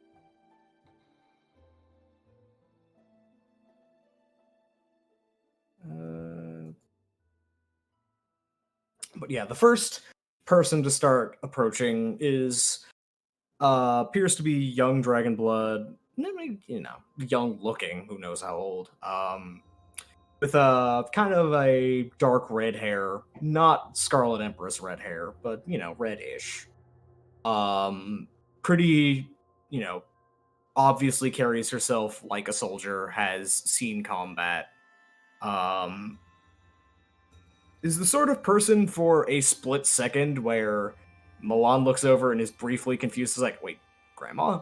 Wait, no. Okay, it's just the family look of just, there is, groups of family lines in the lineage of the Empire where it's just got the Scarlet Empress look. And another one is a gentleman with, black skin, hair pulled back, and just kind of flowing a bit, cropped beard. Definitely has kind of, this is where Repose would see kind of the look of the Old South on him as he is approaching, of just, who? As he's approaching. Just a very distinct response of like, what? Hold on. Where the red-headed woman is approaching more just out of an academic curiosity of who is this? The gentleman who looks like he has a much stronger southern lineage, just like, whoa. Hold up. 2 distinct reasons. They are each interested in approaching the very talkative, blood-stained mummy man. Mm-hmm. Who's probably, at the moment that they're tooling up, just kind of yakking with his attendant immediately off to the side of one of the gray-robed monks. Something along the lines of, once we've gotten back out to the kingdoms and we have done the rebuilding of your temple and the streets and the canals and the stairs. The stairs are always the hardest part. And after like listing off various known things that he is intending to slay while he is still out there, like even beyond the scope of what the party is actually dealing with in this plot. After all of that has been settled, see if then, seasons willing, I can find the time to set aside for it. I will build all of you one of these, ideally before I need to move on. The gentleman on the right steps Probably up. not this sheer size. I mean, you could fit the entire village into one of these, but then would that be so bad? You could just have all the family sit on opposite sides of the pool and shout insults at each other. No one would have time to get up and throw a punch. Even meant getting out of the bath. It could be quite nice. Cousin! The gentleman on the right says, walking up. I can't help but overhear what you were discussing. I recognize your mannerisms. What part of the country are you from?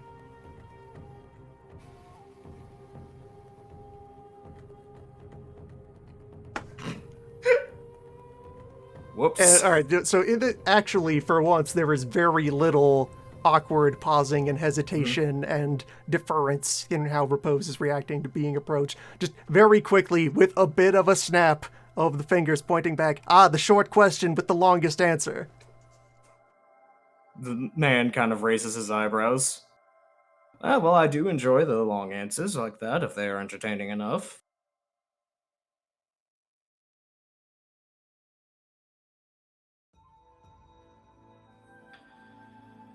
The woman is still staying to the back, kind of eyeballing you, and then slowly kind of just drifting her gaze from Repose to the gray shirt, over back to the group of the rest who are loitering at the entrance. And then kind of flicks a look over to Obsidian going to the bathhouse, clearly kind of can tell with the rest of the group, but okay, no, really, who are you?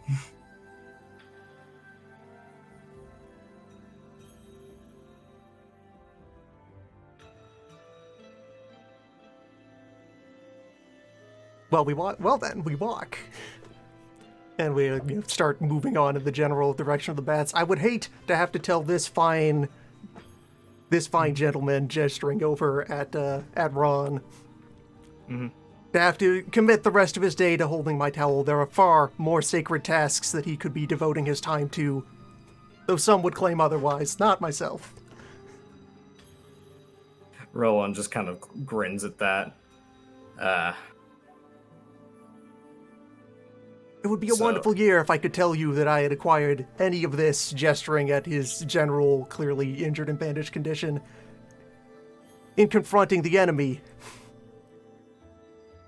However, these are more recent.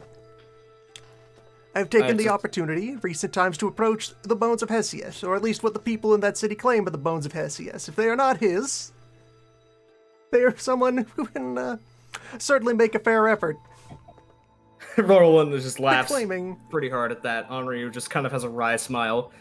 I wondered as much. I could tell they were burns, and they were pretty comprehensive, so either you got yourself into a nasty fight, or you had gone to visit one of our holy sites.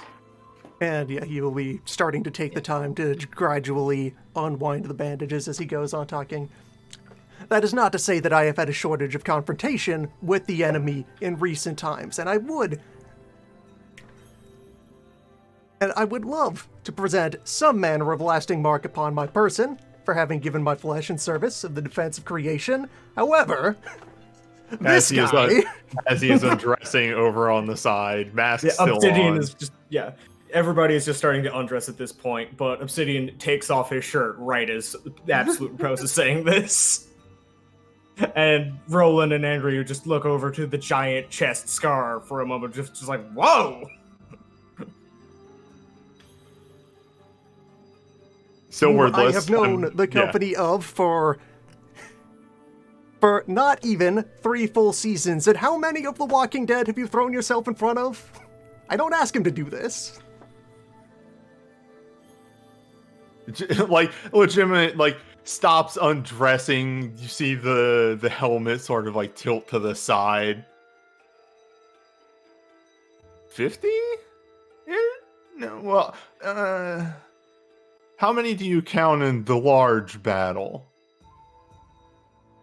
Roland is just kind of looking back and forth between the two of you with an odd look, and Onryu is still kind of composed, but certainly just like going from passive interest to like, okay, the two most interesting people to walk into this Thermae are here, and I'm talking to them. All right, let's figure this out. One of these days, we will set aside some hours to settle the math. You should wait on this, though, because if you do take one of them down, but they get back up, that does not count yet. Now hold on. You finished the job, or that does not count to your name. Roland actually kind of brings up, now hold on. What if they're getting up stronger? Because I count that as 2. Is it with a new name? He kind of shrugs. They usually don't say their names. They just mumble and roar at you until they beat you back into the ground. You should try to get names. If you ask, they love telling you names. They all have thousands of names. So many names they keep throwing them into the pit. Obsidian would cut in. Now, brother, I may have taken more hits than you, but for what it's worth, you've taken more down than I. I maybe have a handful to my name, but nah. Gestures at you. Onryu and Roland look back over to Repose. Now, most of the burns have not begun, like, they have closed enough to not be actively seeping, but it is still just kind of... So I have I have some description to offer on there. So at this point, one of the damage that is in these wounds has managed to heal. Yep. So some of the burns are beginning to clear up and re-solidify, and how this is starting to look is that... So Repose's skin previously just had this very clean, slightly grayed marble look to it, and all of the places that are being scarred by these burns now have these little swirls and inclusions of red and orange from where the blood has seeped up and now gotten locked in as everything kind of Marble. remineralizes. Mm-hmm. Going from plain marble to slightly fancy marble. Yeah, they are kind of tracing their eyes across that before looking up at you. Well, how many would it be? I don't believe I caught either of your names yet, Anryu says. Our names are Anryu and Roland.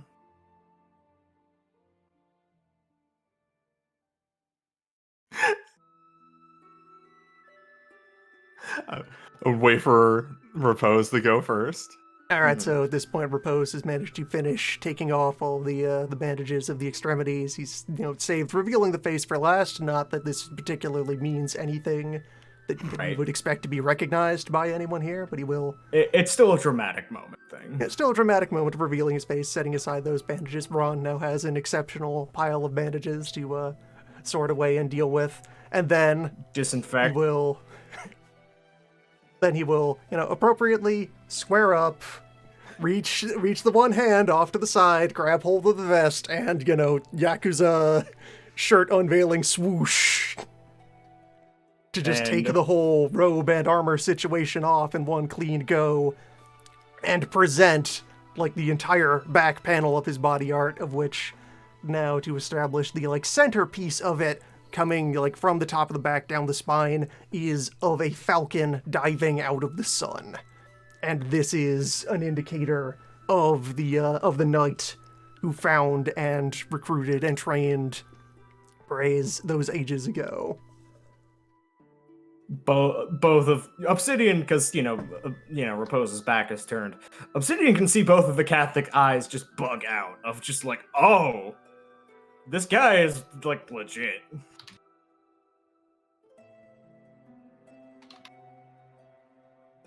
Yes, and so there's a bit of a dramatic pause of just standing there theatrically for emphasis of, everybody get a good look at this, and then kind of coils back up a bit closer to his usual manner as he very carefully hands off the very heavy, for anyone not attuned to it, jade vest to Ron, make sure that he has a firm grip on it before letting go of it.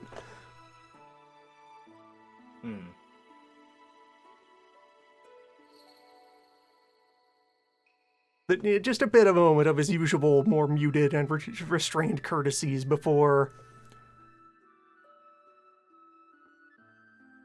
turning back to re-engage with this group here of, oh, me, I'm no one important. Don't worry about that. Bullshit, Roland says, pointing at him. All right, who are you with? There's no reason you'd have heard of me, and I wouldn't blame you for having done so. Oh, no, I may not have heard of you, You but are both clearly very busy and seasoned people, veterans of the ongoing conflict. Oh, don't you play that false serve. Don't you play that false modesty with me. I guarantee I probably heard of your family. Now, who you with? And all right, being properly confronted on that, he will firm back up again and look Roland squarely in the eyes. I am descended from the final student of the Peregrine of Noon. Now, does Roland recognize that?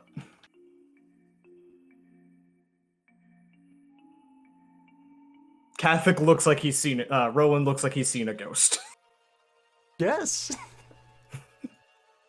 Yeah, that'll get a bit of a wry smile. And then, before that can even pass, Obsidian reaches behind, takes the latch off the mask, removes the helmet, and just says, "You just call me Obsidian Shield." And do they recognize you on sight? Roland is too busy gawking at this just ancient lineage tie that has been mentioned back in old family records of the Catholics and is not looking at you. Anryu looks at you and you see her have a moment. Just, and then just go completely silent. Like, I ain't saying shit. I ain't saying shit. I ain't saying shit. If I don't acknowledge, if Roland is busy reacting to hold the fuck up. Did you just say your name was Pendragon? What? yeah, and then Anryu is just like, if I don't acknowledge it, it's not there. If I don't say anything, the cops won't hear.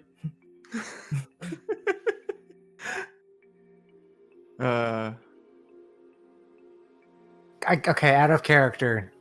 How much narrative fun would we have if I just lean over the balcony and shout, "Oh, hey, Repose, hey, Obsidian Shield." Good. Correct. Good, that's perfect. Do it. Yeah, I'm just gonna. Also to that. Also, but holy to the side. shit! Also, Holy yeah, shit! that was kind of the most of the times that I come up with a character, it begins with a relatively small and stupid joke and then gets constructed up into a more serious character. The NPC I'm referring to for this began with like, all right, let me just put Captain Falcon in this story. Let me just get somebody to deliver hot, fiery dive kicks into every situation. Good. Yeah, I'm just gonna start waving and point at you, being like, "Yeah, what's up? Those are my brothers." Obsidian waves back. It's Bash von Ronsenberg over there. Dalmasca! Go fuck yourself. Oh god, it's just like a Pavlovian response where I just keep hearing the sound bites now. God damn it. Hey Yang, who are you talking to over there? Oh, Obsidian Shield, the dude with the wicked cool scar they got from killing Anathema. Obsidian Shields over there? Yeah, my brother. Like, Milan had, Shireen over by the pool. The moment that there's, like, a cool scar killed Anathema, Shireen is, like, literally, in the span of maybe about 3 or 4 seconds, has gone 30 yards. Okay, She spent meter. Just in the very brief moment before that occurs, Repose will respond. I'm picturing that Yang is, like, up on a wall, kind of squatting. Yeah. Having zooped over here, Repose will kind of get into range and poke at the side of his leg with a stick. Oh, look, this one has joined a conversation. That means the winter will be brief. Like, you can hear Cascade cackling from outside. Turned into a sassy bitch. He is expressing an important part of his heritage.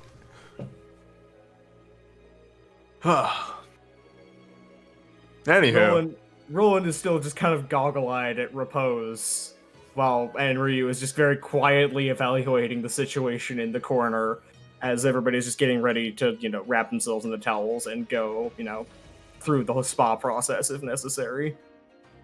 Obsidian grabs a towel and says, anywho, why don't we continue this conversation in the box? So anyway, we started bathing. Yeah, and should have made this damn map bigger. Oh well. It's fine. Well, Shireen immediately just running in to just start switching clothes because just cool scar.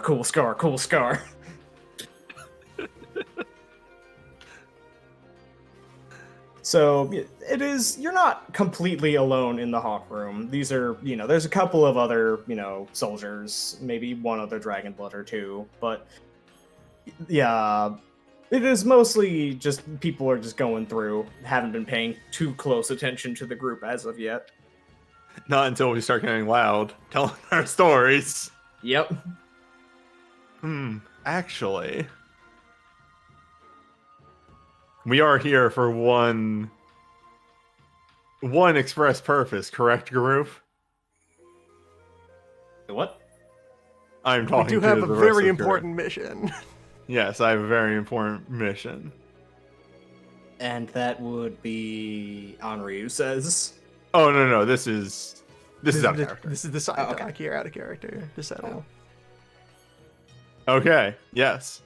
I am going to roll charisma presence and use warm face seduction style to instill as we tell our stories, to instill an emotion of, whoa, that's rad. That's rad! Go ahead and get a 2 dice stunt on that.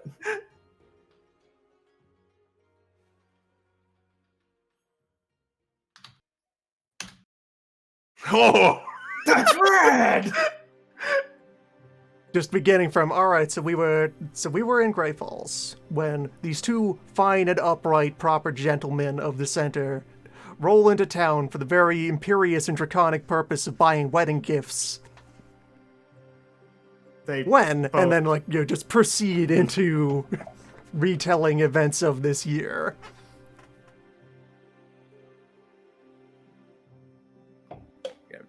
Feel free to embellish any particular moments if you would like for stunts or whatever, but otherwise, you just as you were talking, the room just slowly goes quiet and starts turning to watch as this is going on. As you're opening up with, and then some people exploded into skeletons, and so that catches some ears. When we get, because of course, here in Military House. Yeah, no. When we get to fucking whatever the fuck his name was, because at this point, both in and out of character, I have forgotten his asshole of a name. Rancorous Dirge. Yeah, Rancorous Dirge. So the asshole who gave me this scar, oh my god, you would not believe how much of a big shit he thought he was. He is standing in front of zombies for hours on end, just dictating fucking rehearsed speeches to them, thinking that he's some master general. Wait, hold up. Roland says, this guy was giving speeches to zombies? Yeah. What? He was really, really dumb. That's what I said. Just looks back at Repose and then just looking at it like, really? Rancorous Dirge devours the horizon, or Skeletor. More Skeletor. Tales of skeleton warriors.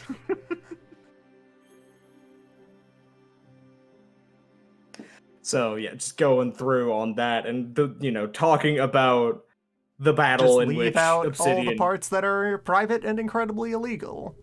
Yeah, just the part where Obsidian's just like the world's dumbest weapon came out and just sliced me into the lungs, but I didn't fall over all the way. I just did totally fall over a little bit, but I didn't die, obviously. I mean, let's be fair here.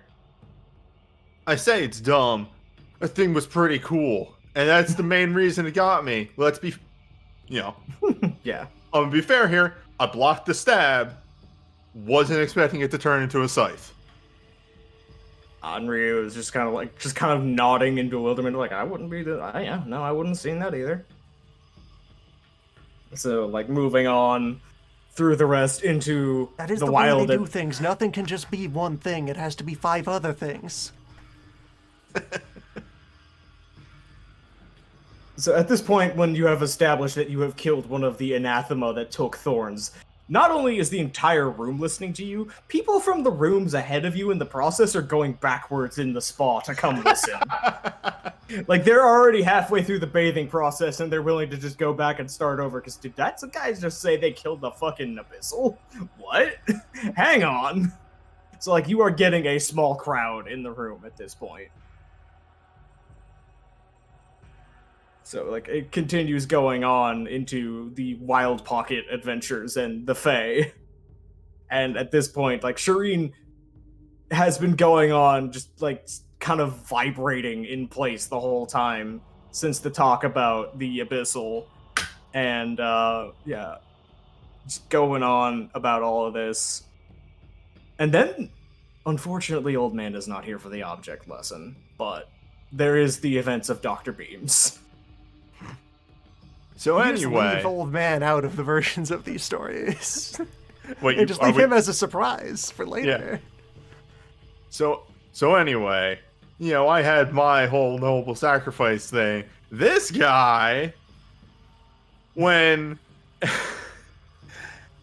oh god, what? Yeah, Ruby Gauntlet. Yeah, the Ruby Gauntlet Tyrant, yes. Yeah, the Ruby Gauntlet Tyrant.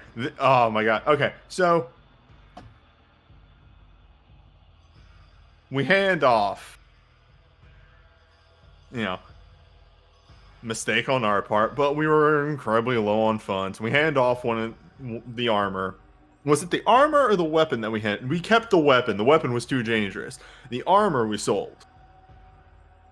And there's a kind of grumble of just but at the same time, we've all been in the place where the military campaign when we're out of everything and we start 100 making Kingdoms, questionable you have to do what you can get. Yeah, like everybody is like, this is like maybe one of the few houses where you can say that out loud and not get jumped. Shireen appears to be having a blue screen of death moment. So then we found out that the armor may have been hotter than we were expecting. Ironically enough, just sort of taking a moment to think there. Yeah, that's probably a better description for. Anyway, we had to hunt down the merchant, get the armor back, and then well, Repose, do you wanna take over from there with what happened next?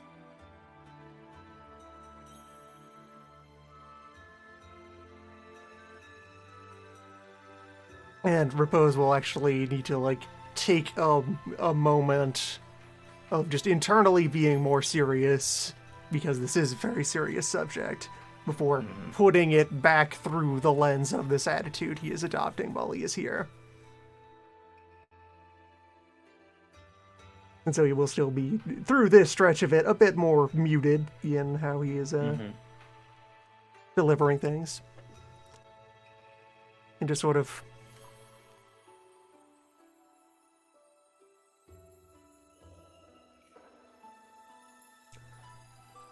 once we had retrieved the Forsaken Relic, we took steps to deliver it into the care and confidence of the others of my order.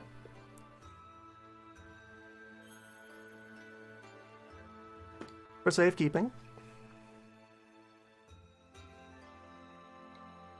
And while we were en route to do so, we were accosted with the company of a certain gentleman who felt possessed of some right to reclaim these objects. He made some statements to that effect, and some others to the effect of pledging to annihilate all signs of my line and scour our memory from the worlds below. As they do. As one will. Yeah, they're all looking like, yeah, we've heard that one before. My brother, you're underselling the situation. He seems like the kind of guy who would do that, Roland says. Tell them about the laser. The Yeah, what? tell him Like about the room, Ruby like the room Gauntlet. all turns around to Yang now, lurking in another outlet window. Yeah, you It's got to like, try with the what? giant fucking laser. They all turn back to Repose. The what? That was the most complicated procedure I've ever had to do on someone, by the way, still. Well, once he had made his demands,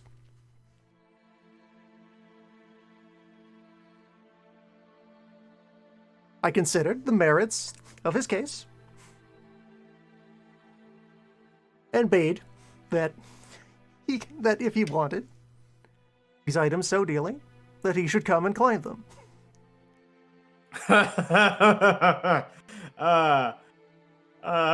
Like Roland's looking at you and kind of realizing. And you said this is one of the other. I promptly moved to return the polearm swiftly and pointedly into the possession of its alleged master. And he seemed to take some offense at actually receiving what he had asked for. Leans over. He threw it at him like a javelin. Henry And was in just response, openly he looking at. swatted the thing away and sent it flying beyond the horizon to not be seen again until the following day when we had reclaimed it. Henry was just openly staring at. How are you not dead?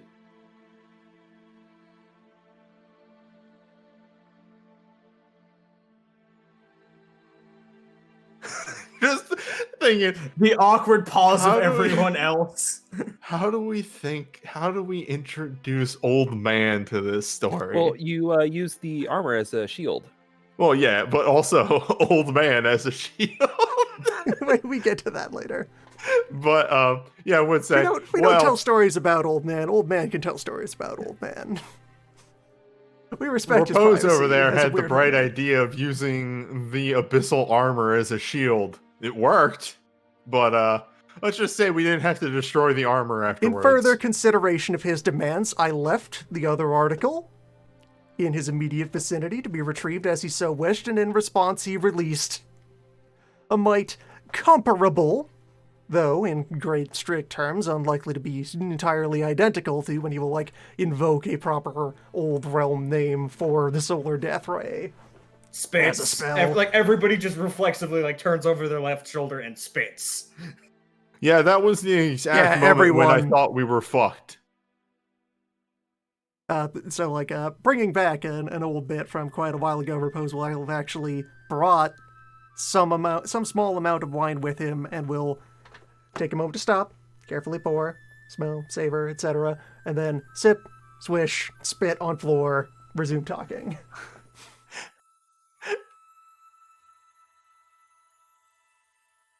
And you lived. This thing used that on you, and you lived. He used that near us. It fell first upon upon his alleged beloved and precious quarry, which he had sought to reclaim. Then it fell on much of the nearby landscape, and then it fell on empty air as we had taken the opportunity to vacate. I am sure he is, at this time, quite happy with having reclaimed whatever smoldering wreckage remains of that tangled heap of souls. Audible laugh at that line. But the group has this entire bathhouse on your every word at this point of just like, you get the sensation that they would be calling bullshit if you were clearly not, number one, speaking their language, literally and metaphorically, and number two, you just don't say this shit in a Catholic bathhouse and expect people.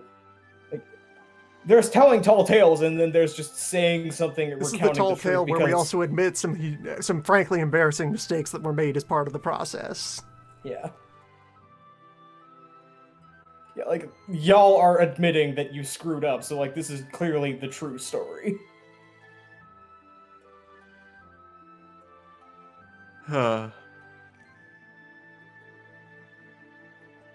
Those were the big guys that we took down. I mean, there were the slew of other smaller demons. Oh, yeah, okay, sure, fine, Roland is saying. Yeah, you go out and fight demons, too, sure. What the hell is up with this place? Well, okay. Sorry, I'm a little bit newer to the whole thing. Not actual not demons. Demons as in, that's a bad thing. No, well, here's the thing, it is both. Oh, I thought the I other. did fight demons. You did actually fight demons from hell. Thus far this year, right, we only did. Stone 3 statue. I forgot proper about that. demons. That progression can unfold in character of Obsidian being like demons and then apologizing for overextending the word and then getting the correction. And then No, Repose 3 is of them just- were proper demons. Repose is just like, yeah, no, that was a decanthrope, and like someone in the back of the room just screams, "What the fuck?" Just someone who has clearly had a horrible experience on campaign with a demon, and it's just like, what the fuck? And both out of it in character, seeing we go, right, I forgot about that one. That one just went by so fast. Shireen at this point has just completely locked up. Well, I mean, that before or after Dust Devil? That was after Dust. Well Okay, before that's Blood.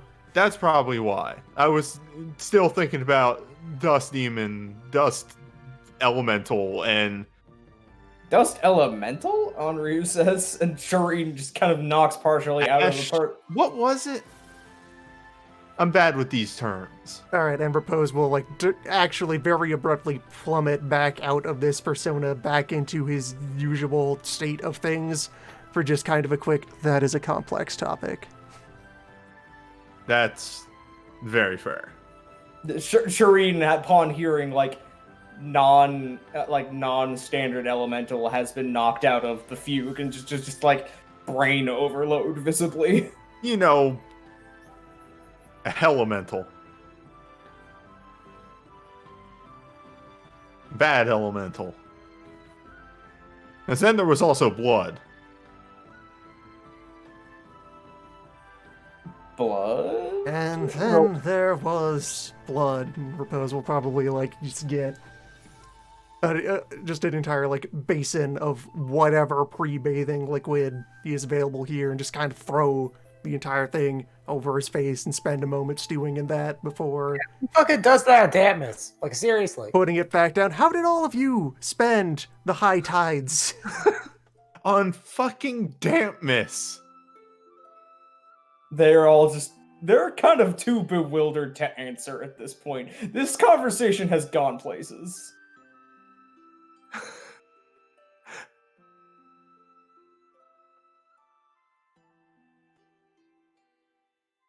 So, Ruby, somebody in that whole area is trying to do something.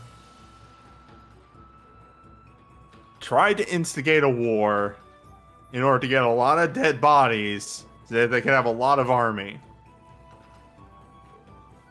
We made sure that didn't happen. But unfortunately, one of the sides had a blood elemental. But Shireen is just like, but that it what? But it That's that isn't. illegal. But you can't. There's not. What? Repose will get up and reposition to be able to place calming, reassuring hand on Shireen. Just, Like the veterans of the room have clearly just not. That they're just taking it like, yeah, sure, frame, whatever. Shireen is just having like a religious crisis. Oh no. And this is how we introduce her to heresy. Andre just kind of walks over for a moment. It's like, the forms of the anathema are many, varied, and simultaneously confusing and enraging. She kind of looks over at Repose to Shireen. From my understanding, the Immaculate Order usually leaves out the more complicated parts of the doctrine until they deem you ready. On the battlefield, you learn quickly, and you learn the practical matters rather than the lofty theological ones. So, hearing that such abominations are extant and possible is something I wish would surprise me more, but at the same time, I'm also quite content not knowing how it works so long as I know how to kill it. our world has many enemies, and they are not all easily introduced. Obsidian points at her. Yeah, that's where I stand too. I can't understand half of this. Well, you are a true son Yeah. of the Catholic, she says, with a kind of wry smile, and like, yeah, I know. Yeah.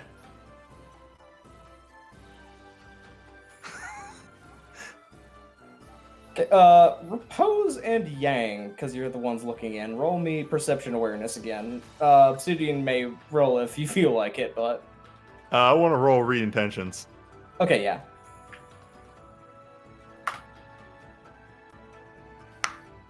Which would be wits. Socialize. Is it wits or is it perception? It's perception. Yeah, because I remember this is usually a 6 roll for me, which is why I take so many things in it. Yeah, let me slide over to my socialize tree real quick. Yeah, I'm gonna use loyalty reading on this. Okay. Which now I gotta remind myself what loyalty reading is. Oh wait, it's right there. Reading intentions turn intimacy or emotion. That intimacy penalizes the target's guile as though it were the resolve. Mm-hmm.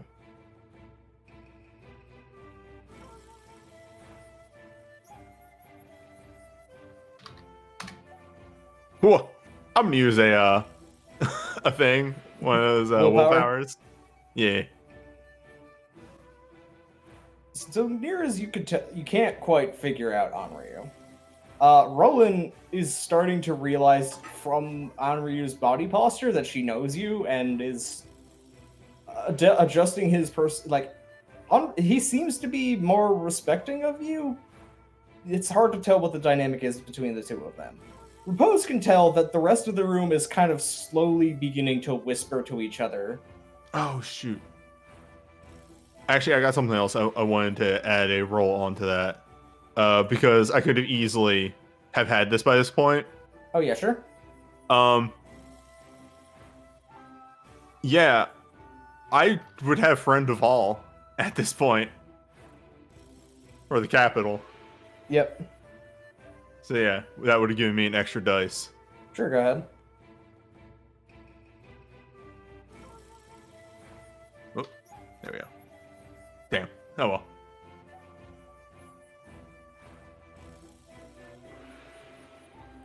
Yeah, alright. So yeah, I'm just not quite figuring it out.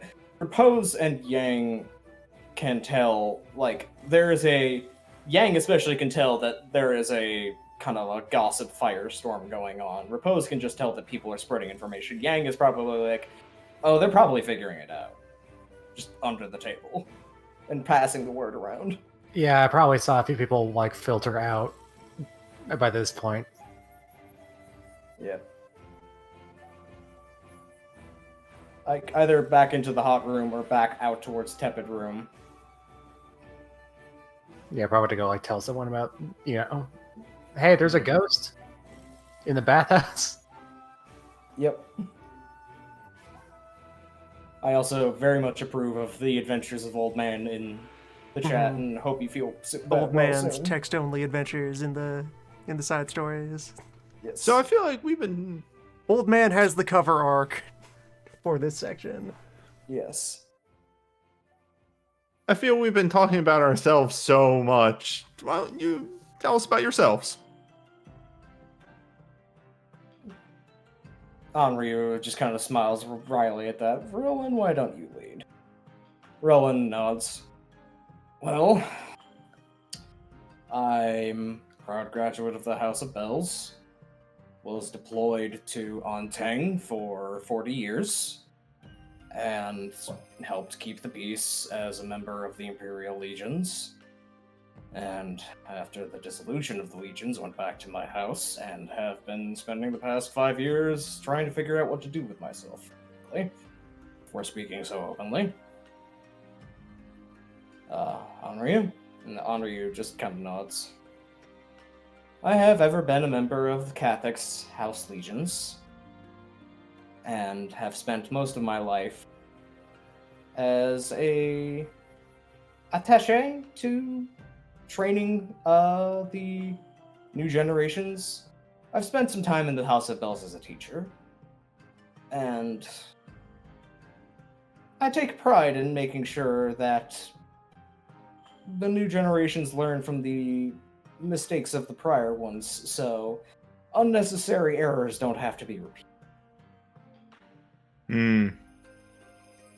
She makes like deliberate locked eye contact with Obsidian after saying that. That's smart. It's foolish when people maybe, let's say, sent to deaths for no reason. We need to learn from those mistakes. Use the information we have, that way we don't repeat those same tragedies. Errors in judgment, yes.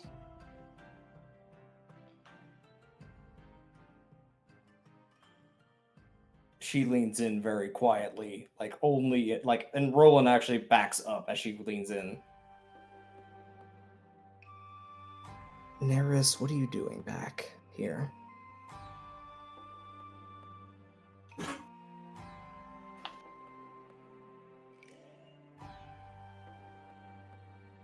Out of character policy, I'm trying to think of a proper answer to this. She doesn't look judgmental or hostile. She's just genuinely like, until today, thought you were dead. Well, trust me, if it was my decision, I never would have set foot on this place again. But my hearthmates had business here, and well, I own a boat. It is at this point, though, that Father has found me. I'm cornered. And also, I'm starting to think the Isles never got the full truth of what happened. No, I don't think we did. What actually happened? Why don't we start with what you think happened? What was the story told?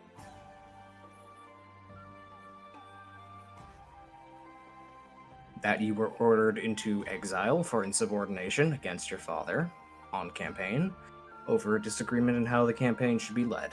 And upon explanation of the Legion's motive and overarching strategy, rather than accept it, you attempted to kill him.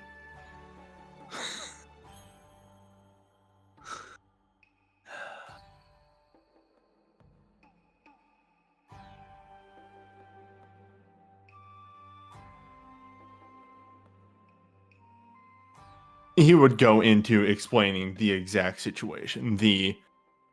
We had 100% information that there was traps laid on our scout road, and that I suggested we should change the way our men were moving. You know, move around the traps. There's no reason that we need to interact with them at all.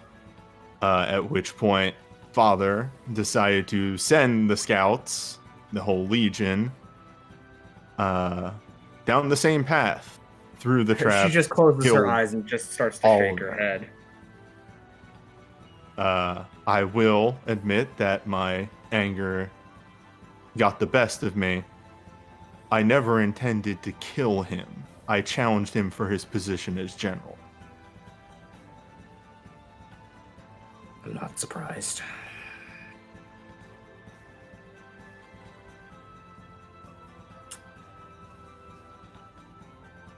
But as You they should- say, the victors make the history. She just nods sourly.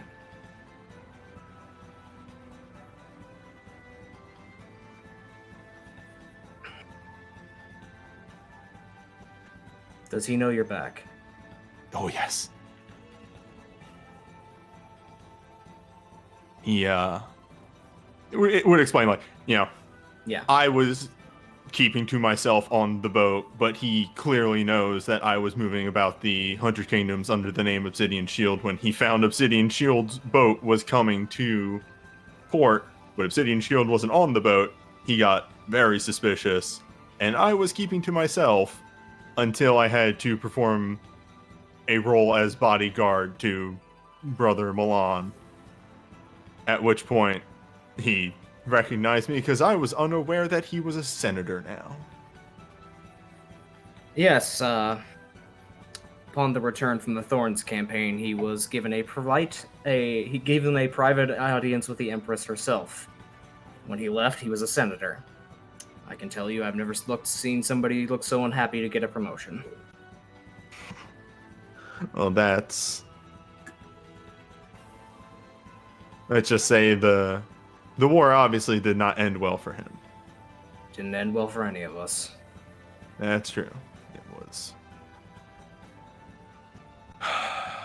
Yeah, the room has just kind of gone really heavy and silent at the mention of the Thorns campaign and the Battle of Mashaka.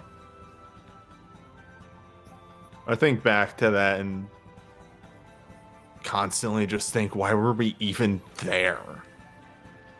Why were we spending lives over a turf war?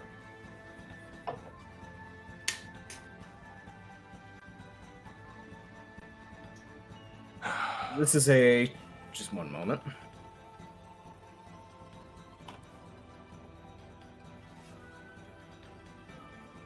Yeah, we skipped over the wrestling match. It doesn't need to happen. Rowan just kind of has his face twitch for a moment, and it is clear that there is multiple opinions in this room, and it may they're kind of like boiling under the surface. But Onryu is like, the Thorns campaign was led at the behest of the Empress in support of our ally of the region, Thorns. The way that the military campaign escalated would be... She's very carefully pausing and like literally scopes and makes eye contact with everyone in the room in sequence before looking back to Obsidian. Perhaps something that she did not foresee.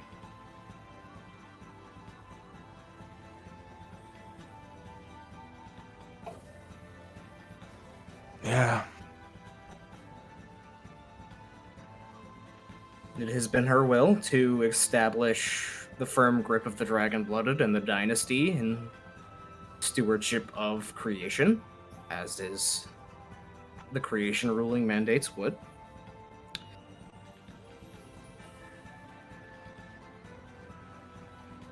I say this not as a indictment of her character, but as a indictment of the world around her more, that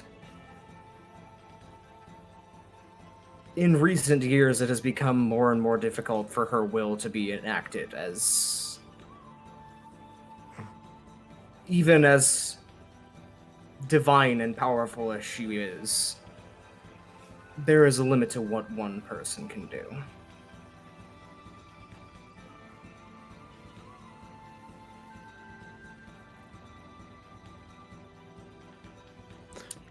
Y'all can do read intentions if you want.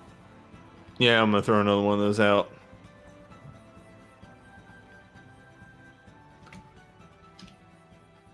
And I'll do the 7 that I did with the charm again. That's a much better roll. Onryu, as you probably could tell, is very diplomatically talking around the fact that it was a shit show and they should have never been there, but also is like legitimate and not completely blaming the Empress. It is more like, number one, the Empire is getting too damn big, and number two, the great houses are busy backbiting. Mm-hmm. And most of the room is of mixed opinions of like, it was a totally just war and goddamn look shy for bringing out the weapons, or it was a complete nightmare where we should never been out there, or like, it would have been totally fine if the other houses hadn't been cowards about it. Like, it is Wars are just what we do. We're an empire. That's our job. Yeah, like, it's a very boiling set of diverse takes on it. Like, Onryu is probably the most moderate take of just like, yeah, this is what we do, but I think she couldn't admit that we can't do the same playbook anymore.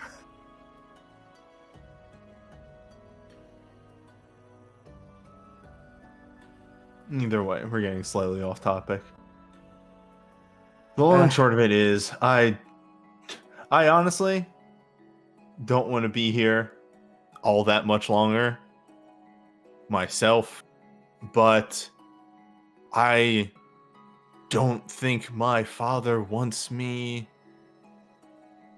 He's afraid that the story of what actually happened will get out. I can understand why. He already got promoted once. Mind you, the Scarlet Empress isn't around currently, so knows how bad it can be from there, but people already probably don't respect his authority quite as much outside of the fact that he can kick their ass, but like, Rowan in the background just kind of laughs. It's just like, yeah. Hey, take it from somebody that took that sword. Everybody in the room just kind of looks at you like, oh, okay, yeah. You dueled, but no, you dueled. Okay. We dueled. like just the visual reaction is just like, oh right, yeah, this wasn't a honor duel. This was a him trying to probably put you in the ground duel, and he pulled at the last second. And they were all kind of putting that together all of a sudden. But anyway, if they find out that not only did his campaign not go correctly, but then he came back and lied about his son calling him out.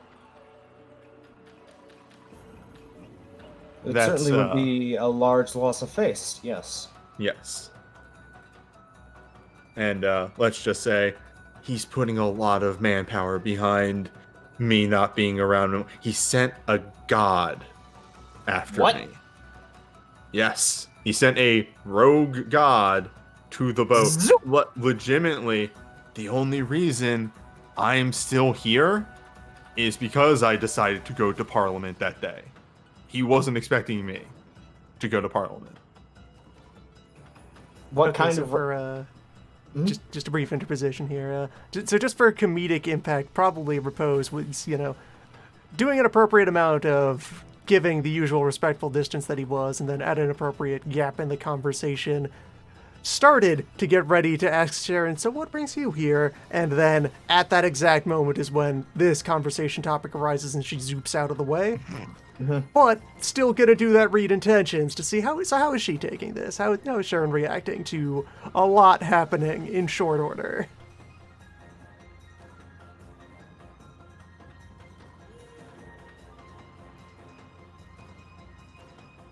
Okay, Propose also now, at that point, being mindful of the fact that he has all of his art out now. This being the part of him that is most visibly objectionable to the orthodoxy, that he is himself a religious icon. So there's a lot of things you could get the read intention out of here. And is there a primary topic that you would want out of her? Because she has had a lot of thoughts in the past minutes. Let's go for a general emotional vibe right now. What is the primary motivating force going on for her in this scene right now? Having just been hit with a very rapid barrage of adventure. Overstimulated, comma, just heard about Rogue God? Hang on, okay, finally something I can hook onto and, like, ground myself with. Good kid. Yeah, and it should be expressed that similar to how Repose was putting on a persona, while very similar to how he would have talked that as soon as the actual reason I'm here has come up, Obsidian is entirely straight-faced. Yeah, Obsidian is just Obsidian again.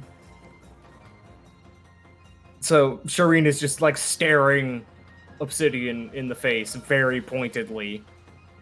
Probably Cascade would be wandering over at this point, having just been kind of quietly listening using sensory charms while watching the entrance, but the mention of the Rogue God, she's the only one who's seen it, and Shireen would be asking, did you see it? What was it? What was it? It had no monk? It had no badge of office? How did that... What do you know about it? I'm gonna be honest, you're asking the wrong merchant. Furious Cascade kind of leans in on the doorframe. I believe I can provide a description for you, and the room just kind of whirls around like, who the hell? Oh, okay, sure, why not? Yes, she was one of the few people aside from the crew that was still on the boat when the incident occurred. The god itself was bizarre looking, and she kind of just slides in, slipping into a corner, very visibly checking the entries and exits on both sides, making sure to have herself not have a angle of attack on it. It was, to best describe it,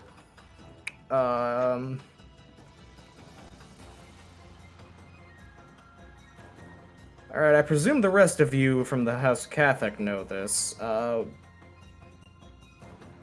Brother, are you familiar with Genzosha armor? And for Obsidian would know in character. Repose might or might not. Genzosha armor is basically power armor. It is Oh, yeah. super chunky exosuit power armor that is usually designed for mortals to fight on the level of Exalts at the cost of having their lifespan, and Exalts can wear them as just kind of like power enhancing suits. It looked something like a suit of Genzosha armor, but instead of having a human head inside of it, it had a no mask. And its form hell? was fluid. It seemed like it wasn't entirely defined. Like it could adapt. Mark off some of the old personal motes and just have a big old anti-cult identify beasts. Yeah, as an aside, I'm getting very low on modes.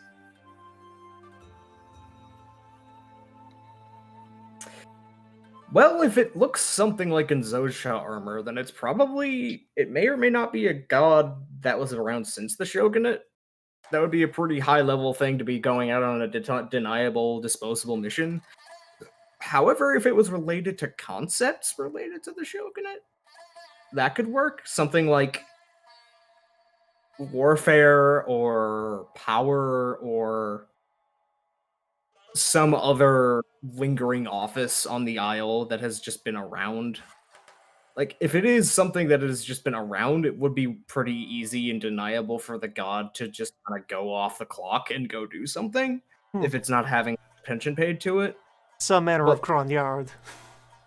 Yeah, some matter of, Grognard. But, That is how Repose will put it, appropriately, localized into his linguistic concept. Yeah. But yeah. An old soldier from above.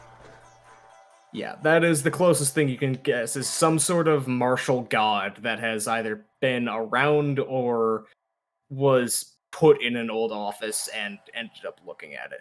The thing that stands out to you is Cascade mentioning the adaptability. That's odd.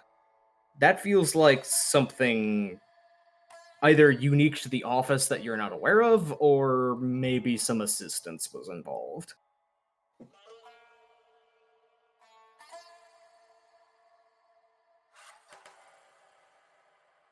He will briefly, entirely back into his usual manner, express as much. Actually, I guess he's going to pretty firmly slide back into his usual manner now that people are talking shop. He is now situated in the corner, calmly, composed, seated.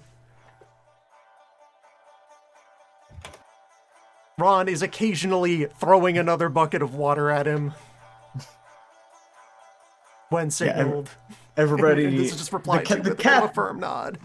The Catholics in the room are not like, this is not their forte. They're just kind of deferring to the priests on this one. Shireen is just kind of like, let's actually see what Shireen would be able to pull out of this with an excellency. You see, that's why he's so useful. Holy God! Whoop! Fuck him up, kid. What's the rookie thinking? This is what you wrote her thesis on. I was not expecting to have to give an answer for a 13 success roll. Please hold while I think about this. Yeah, this is just special interest activated is what's just happening. It's like you can see the hyperfixation instantly kick in. I know that from books. Yep. Just some kind of JoJo's 5-minute internal monologue that takes a fraction of a second. Yes, that is what is going on in her head right now. It's just visibly having just the monologue blast through as she's narrowing it down. You see, when the Queen of Scots was captured.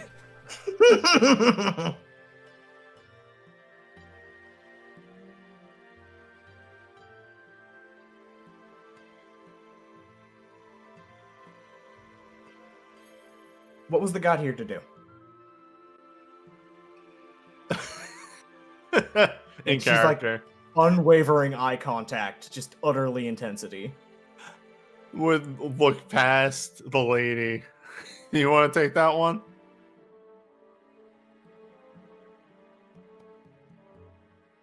Primarily, it was there to,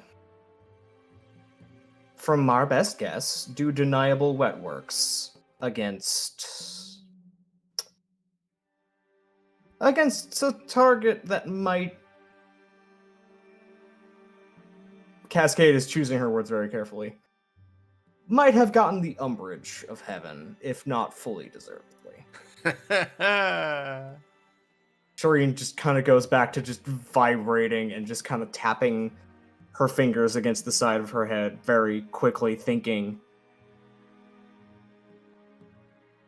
Shogunate Genzosha assassination. Against will heaven.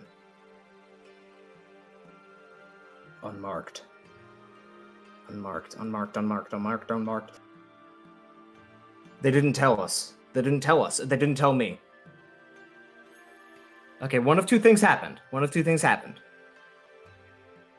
One is that they approached the Immaculate Order, and the Immaculate Order said no, because the Immaculate Order did not want to be involved with the political environment and fallout of the beginning and attacking in a great houseboat, especially if they already knew that you were involved. And she's just kind of gesturing without looking over to Obsidian. If they knew you were involved and they knew the political situation was so complicated, then they would not have gotten involved. The secondary answer is the Order was not known, and they deliberately did not get involved for deniability reasons, as they did not want to be visibly seen as being involved with this for the risk of the political reasons, but they were in fact supporting it, and they didn't tell the lower members of the Order, as it was seen as a high security thing, which would explain why an older god that would be involved that would be deniable and go missing, because this would be a god that would be something that would be easy to not be identifiable to the common observer, and it would be something likely from the underbellies of the old bureaucracy that has had its office for centuries and has probably been written out of the bureaucracy entirely, but nobody has actually gotten rid of it, and it is basically without place. Just like thinks to herself for a moment. This is almost certainly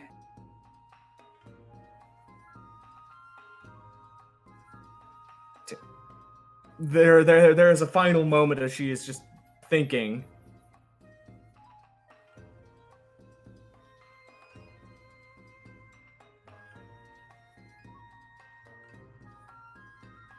This is political motive covered in the veil of divinity. If questioned, they will claim that it is for a reason of the will of heaven, but if there is actual investigation of the motives, then it is a personal one, and that is why they did not involve the monks, because they would immediately show a conflict of interest. The rest of the room is just kind of staring at her.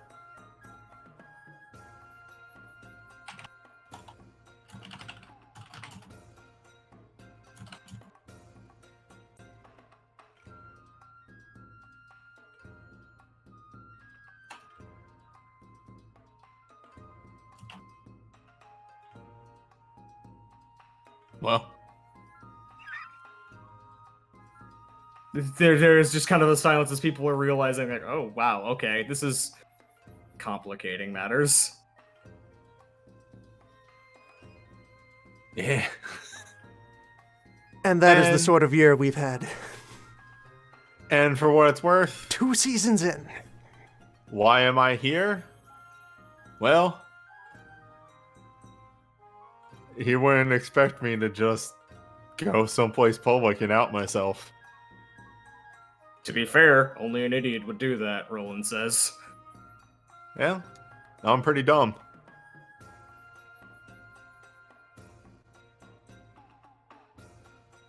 Henri just shakes her head. Remember, you're talking to the guy that thought he could take down Catholic. Catholic Karagath in a duel, yes. She looks at Obsidian. Now, look, this is just a private gathering of family members right now. I can't say any way or the other how the Greater House is going to feel about this, but I can speak personally for myself, and presumably for my friend Roland, that should the whole truth of this matter come out, you'll find more sympathy with us than Karagath will. And she just hesitates for a brief moment.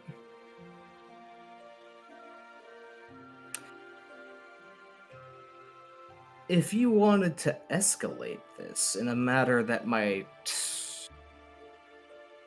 complicate matters for him, you could always speak with the matriarch's wife.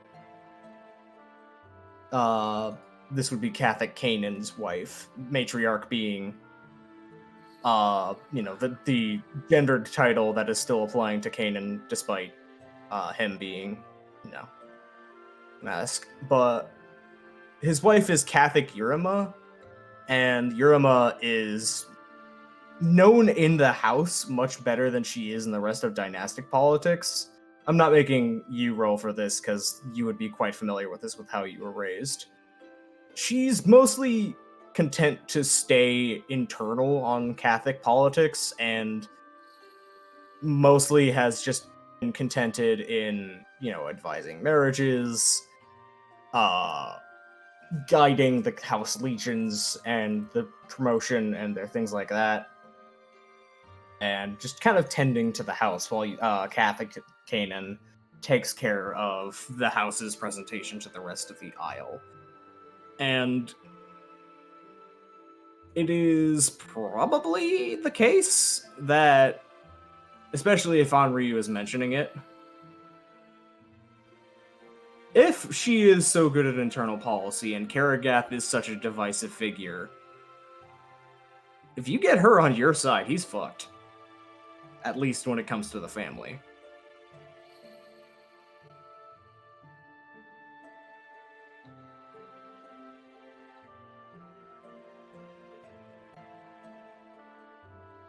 Now, okay. I'm going to back this up just a hot second to make sure I'm understanding names and everything. What is my relation to this person? So, Catholic Canaan is the head of House Catholic. He is boss. Catholic Urima is his wife. And actually, roll me your intelligence lore. I have know what I'm at. I have lore, right? I bought lore. I'm not I seeing did not it. buy lore. Well. Oh, that's going to be a fun roll. This is going to be willpower used. Mm-hmm.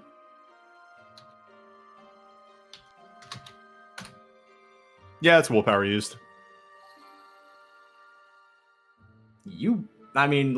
She is an older dragon blood up with the rest of the family. You might be related to her. You might be a really distant, great nephew, maybe. Nowhere near the same relationship Vanif Milan has with Vanif, but you might be able to leverage that, maybe. Okay.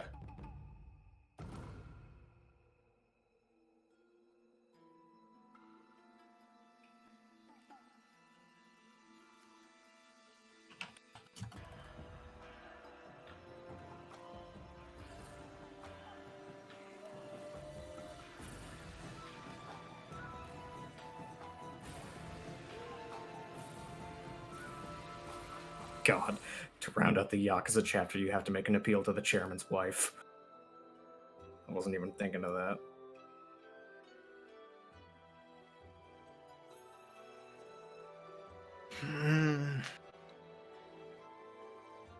Henri shrugs. That's just one option. I mean, if you just want to get the hell off the Isle before he decides to get more obvious about killing you, then I wouldn't blame you on that one.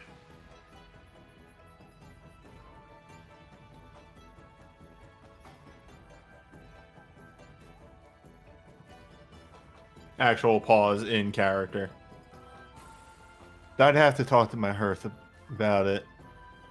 As always, their safety comes first in my eyes.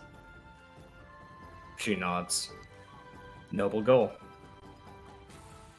It is how I have always lived. Those that serve by my side or beneath me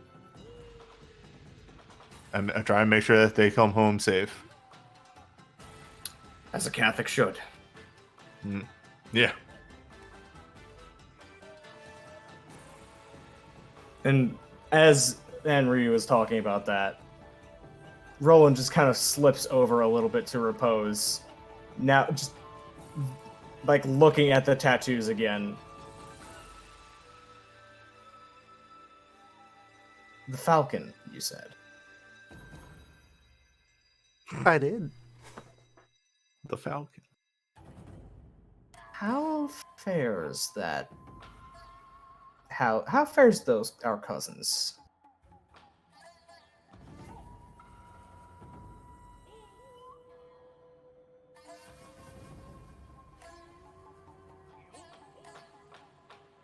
Well, he will take a moment to. Yeah, he will get another splash in the face. God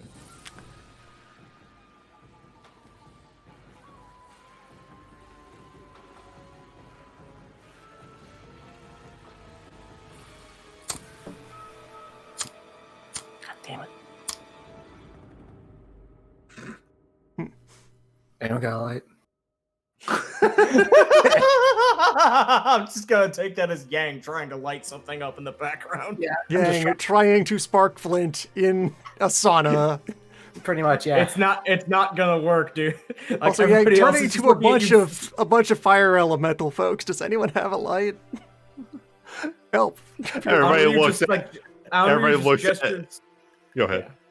I was just gonna say, Anryu like gestures, pointing a finger, like the index finger, back over her shoulder towards Yang, and the entire booth lights on fire. Oh, you should just let him try. It's really funny. She shrugs.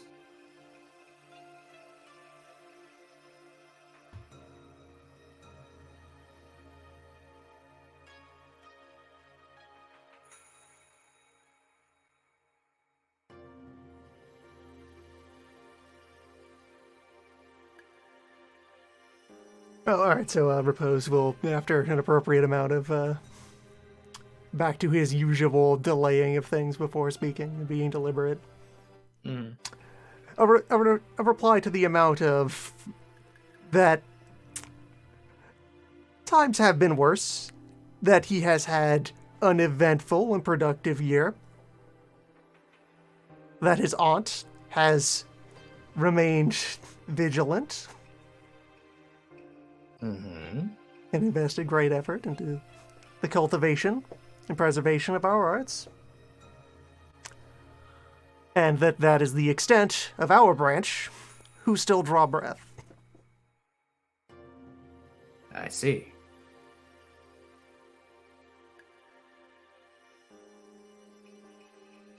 There's a very long, quiet pause as he's just kind of evaluating you.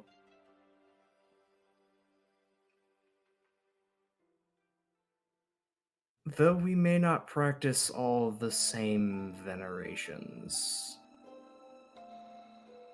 I think our cousins would be happy to know that some of us in the family still remember our greater obligation. Even if the practices are difficult and often counterproductive to perform on the Isle itself. Rather difficult to speak to certain members of the family and all.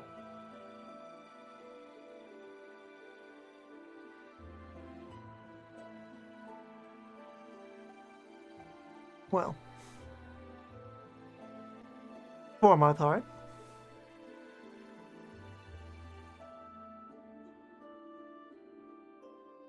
Sorry, I didn't catch what you said about that one. I didn't finish saying it. For my part, that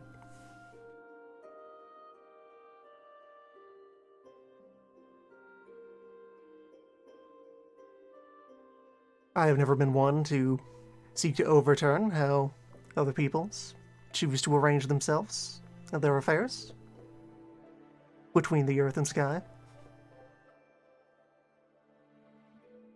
The opportunity simply arose to in my opinion, set right some small lapse in our part of our obligations to the greater household. 7 centuries of the hunt is perhaps too long to have waited before reminding anyone that we are still alive. It's good to know. Good to be known.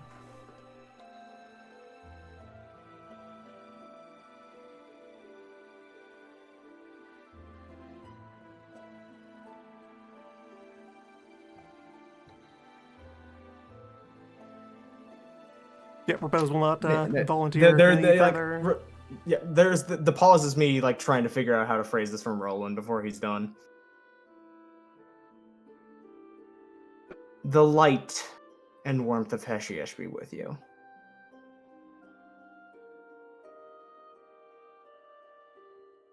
Gaia's names be praised. This is being said quietly enough that Shireen is not hearing. And likewise. In fact, he will win carried words his response. Mm-hmm.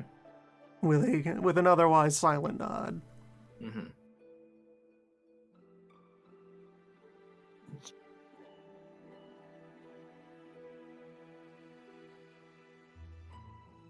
But yeah, it is now clear that while the majority of the house, probably like a super majority, does not carry on the old ways, there's a couple of family lines that still remember when the flame marched against the sea. That was just what we got talking about in the tepid room. Well, it's more that everybody stopped because nobody wanted to move and miss a thing. Time for hot room. Yeah.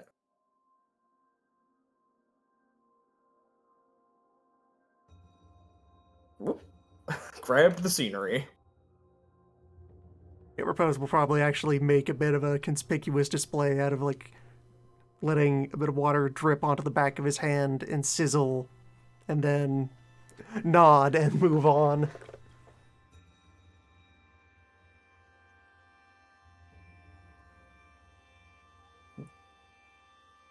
So, yeah, the rest of the scene here probably just progresses since most of the discussion and revealing has occurred at this point. So, Angler and Milan have been outside the whole time. Is there anything in particular they would have been doing? Angler mostly would have just been having fun with his kids at this point, letting them peruse around. He definitely wanted to try to find a couple books on animal management for Ursula, excuse me, and Polaris probably would have won something to look at that would be God, what her interests? Hold on.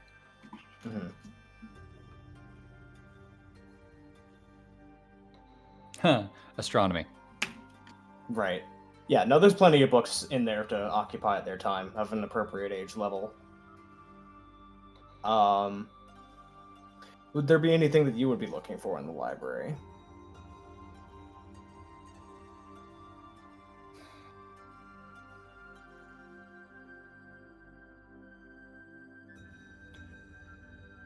Not intentionally, but seeing Polaris starting to look things at astronomy, he would probably look for something similar, probably old folk tales just from various regions of the world dealing with what the stars mean, whether they are true or not. Yeah, you can find a couple of those. Roll me a perception awareness check.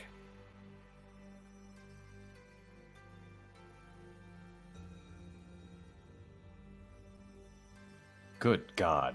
That's a lot of ones. But there's also 3 successes in there. Yep.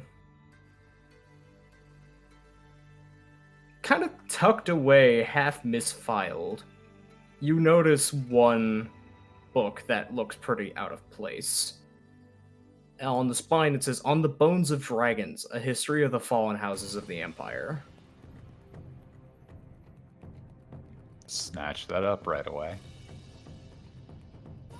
It's a fairly thin volume, but seems to be a list of, you can pretty well guess that it's not all of them, but it is, since this is in a dragon-blooded library, a pretty mostly accurate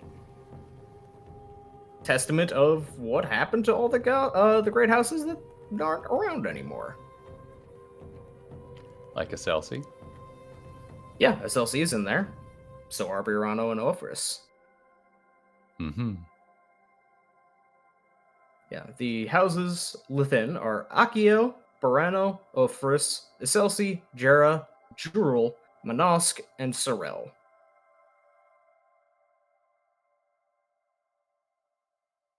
And... Sorry.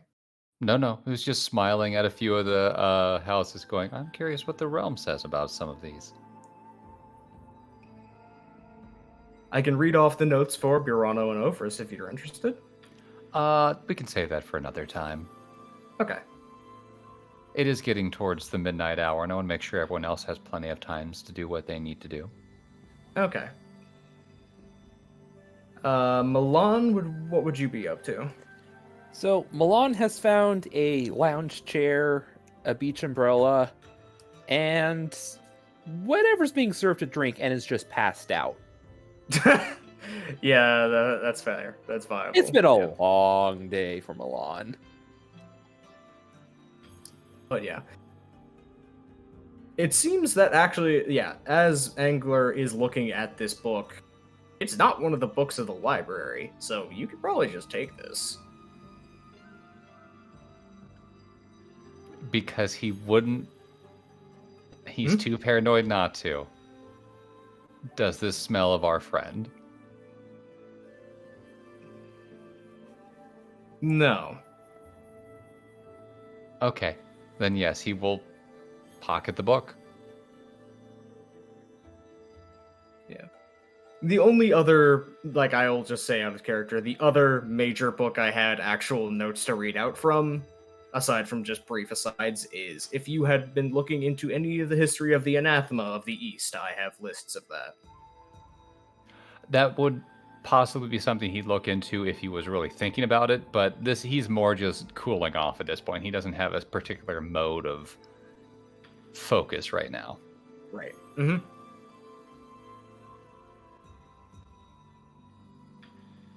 But yeah, otherwise, kinda just the rest of the bathhouse experience is pretty quiet and pleasant, as the rest of, the crew kind of go back and like tell you to go more into detail about, okay, tell me about that sick laser though, okay, tell me about the army, tell me about the part they get really interested in is like the army maneuvers and all of that for blood. The blood part is like, sure, you killing an anathema is fine and all, and Shireen is super interested in that part, but everybody else is more interested in like, okay, so how did the people out in the 100 Kingdoms fight? What kind of stuff do they do? Do they use, what kind of tactics can we learn from? But otherwise, that might be a good stop. I had one last thought. So Yeah, after sure. everyone's finished in the bathhouse, Milan groups back up with Shirin. Okay. So how did it go in there? So, Shireen is just kind of, clearly has gotten out of a bath and a steam house and is just kind of reddened and just drying off in her clothes and is just kind of visibly just buzzing. Your hearthmates told me about all of your escapades and also all of the anathema that you have faced and you have destroyed, and the ones that have not been destroyed as of yet, and also the god that attempted to attack one of your...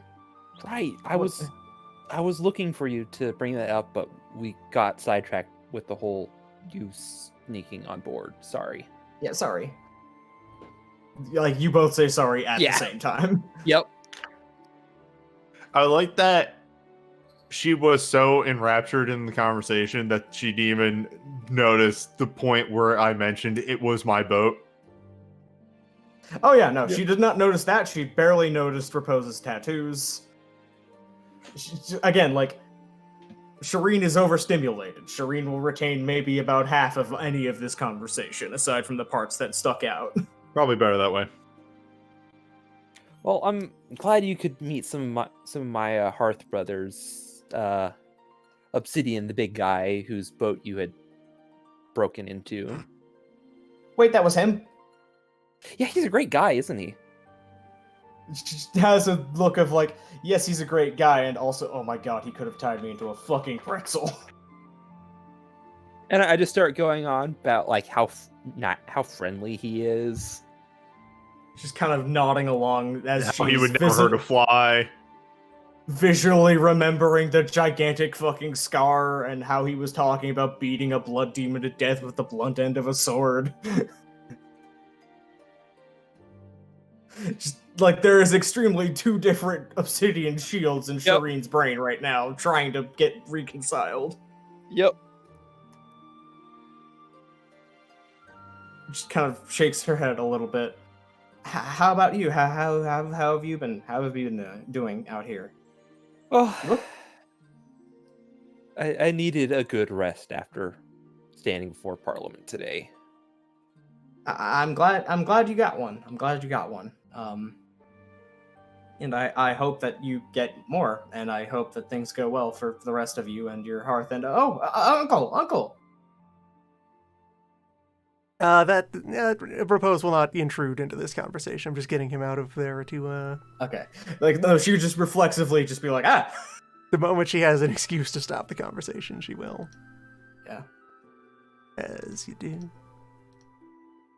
However, the most important of happenings.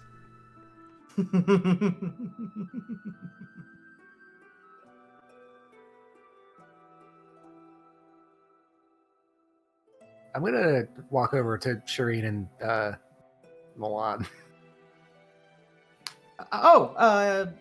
Yang, I believe. The Yeah. entire bathhouse conversation has probably taken long enough for the Grey Robes to once again finish relitigating the argument about which combination of regional variants on bowling rules to use. So that it can actually get started. This just keeps happening every time. Bowling. All right, Bowling. do we dig gutters? Do we put up posts? Posts make it too easy. Oh, I wanted to declare One of them that keeps insisting that they should be using the full-size balls instead of the smaller balls, and everyone else immediately responds with, all right, you're carrying all of them then. Mm-hmm. That's fucking savage. But what were you saying? Oh, right. I wanted to declare that I still have a bent cigarette coming out of my mask somehow. Yeah. Yep. I have no idea how this works. I'm still smoking a cigarette through a mask. Your mask knows how it works. Shireen just gives a reflexive kind of bow of the head to Yang in respect. Don't Which- don't do it. I'm sorry. No, it's okay. That's just weird. It's a thing. You didn't do anything bad. Anyways, is this your girlfriend? What? No. What? No. What? No. What? No. Huh? Oh, because I figured because she's stowed on your boat, right? So We just met. We're not. No. That would be. all right, my bad. That would be impropriety. Dang. What? I don't know. I never asked about your past. I don't know if you I just Shireen is just like fucking tomato red. Same with Milan. And he wasn't even in this bathhouse. well, you two are adorable. I'm gonna go back up to the library and finish my my research and this cigarette. So please Sorry. don't smoke in the libraries. They don't like it when you do that here. Oh, yeah, all right. I just toss it on the floor, stamp it out, and put it in my little carrying case. Yang commits murder in broad daylight for the second time on the aisle. Hey, what's this bowling going on over here? I don't recognize this. Repose is smoothing, polishing, and consecrating each ball before it is ready to be thrown. Shireen is extremely confused as to why you appear to be blessing these rocks.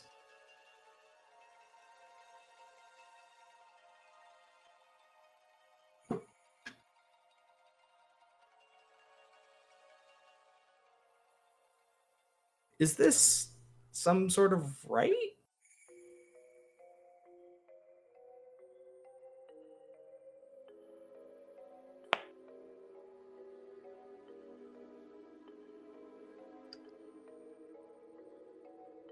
Just kind of looks up. As like first ball gets thrown, pins get scattered, various hooting reactions, so forth from the squad. This is a sport. Okay. Milan, do you know how to do this? Not a bit. Bowling. Do you mind if we try? Can we? Feel free. Yeah, with that, I think that's a pretty good ending point for the session. Montage of bowling. And on bowling. Milan being pretty good at throwing Sports. things, gets some pretty good scores. Shireen accidentally, is really good at throwing, but doesn't have the full control yet, so accidentally embeds a bowling ball into the wall at one point. Nice. Gotta And love, that's why you play with the full-size balls. I love having probable cause just ask the dumb question that will make both the babies hate everything. Yep. I mean, if you weren't going to, the At each second of I the saw them steps that- together. At each of the points where one of them has some kind of awkward slip-up repose, we'll just like slide in and explain how this is something that wouldn't be a problem if they had time to set up a proper alley. Well, you see, there would have been a very carefully, flattened and oiled wooden surface on which to more slide and roll along than need to toss and so forth. You will give them all ready-made excuses Right. for anything that goes less than ideal. But yeah, no, it was a war between Obsidian, Yang, and Angler as to be the first one to embarrass the two of them. Oh, 100%. The second I saw the two of them together, I was going to do it, but well, I got here before them, so no, yeah. Yeah. Angler was never going to embarrass them. He was just going, well, them. Keyword is them. He was waiting for a moment for Milan just to happen to walk by, and then boy, was he ready. We're all Loaded gun. It's just gonna happen. Yeah, others are pointing out you can still bully them. Nah, that'll be next time, I suppose. Next time, the House Catholic seems pretty cool. The Thermae went good. Next time, really though, Mysteries- how do we get out of the city? Yeah, next time, actually making the plans on how do we get out of here, though. We made friends. We had fun. We're going to go talk to the wife. Next time.